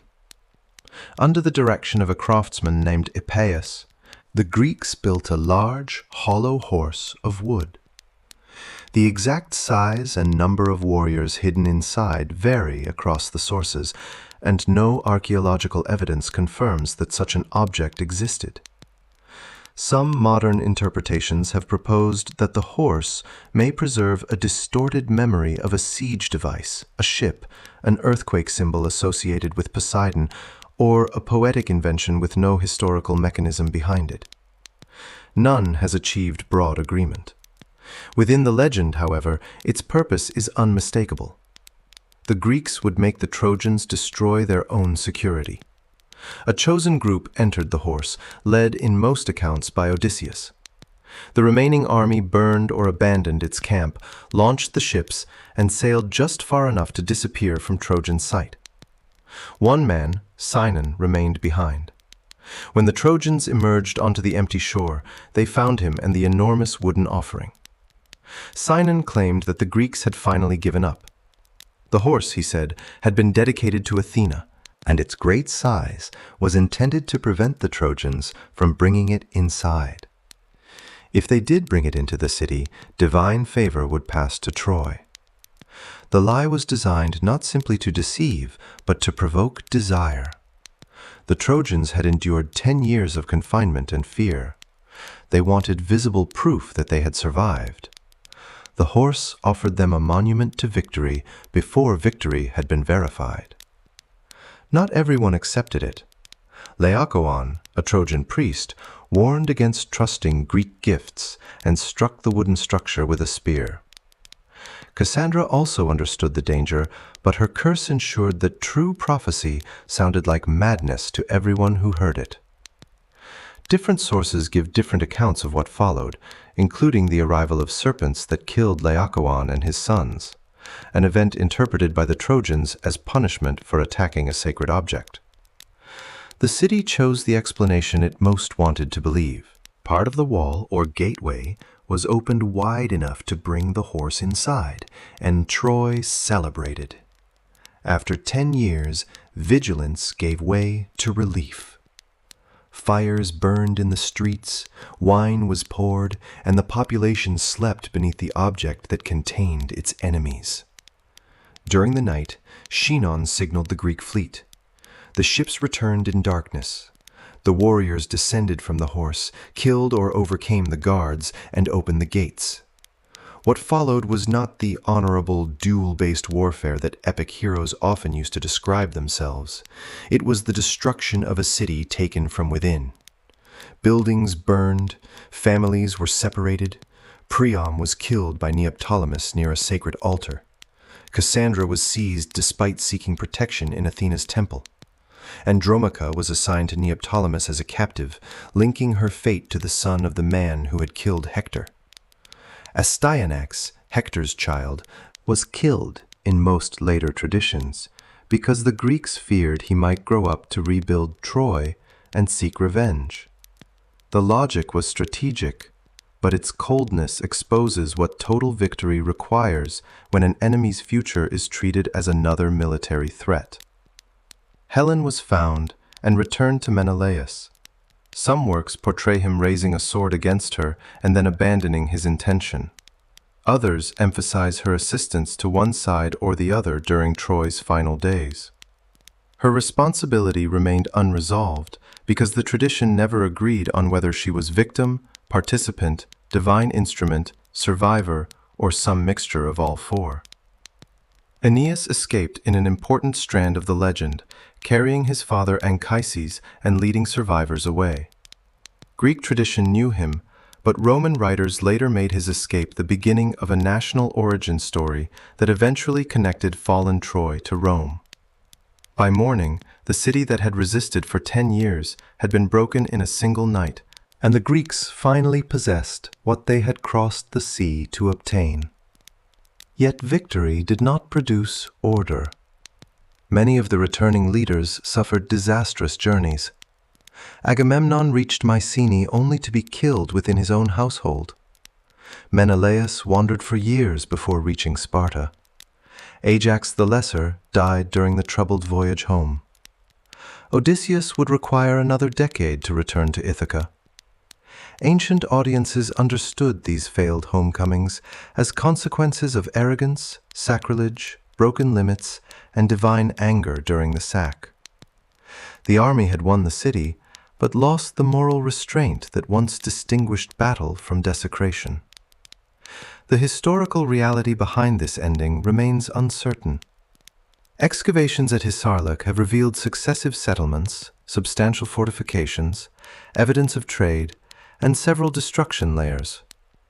Hittite texts mentioning Wilusa and Ahiyawa may connect the region to a broader political world involving Western Anatolia and Mycenaean powers, though individual identifications and interpretations remain debated.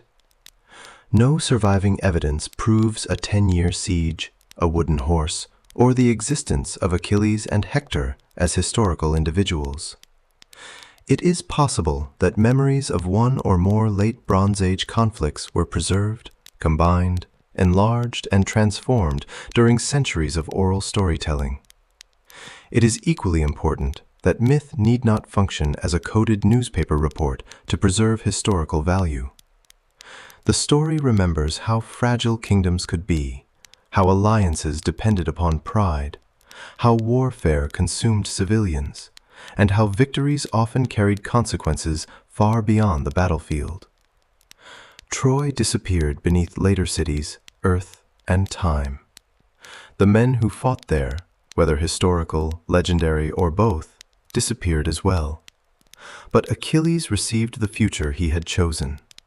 He did not live to see the city fall, return to his father, or grow old among the ordinary scenes shaped upon his shield. His name survived instead, tied not only to unmatched strength, but to anger, grief, friendship, and the brief moment when he recognized his own suffering in the father of an enemy.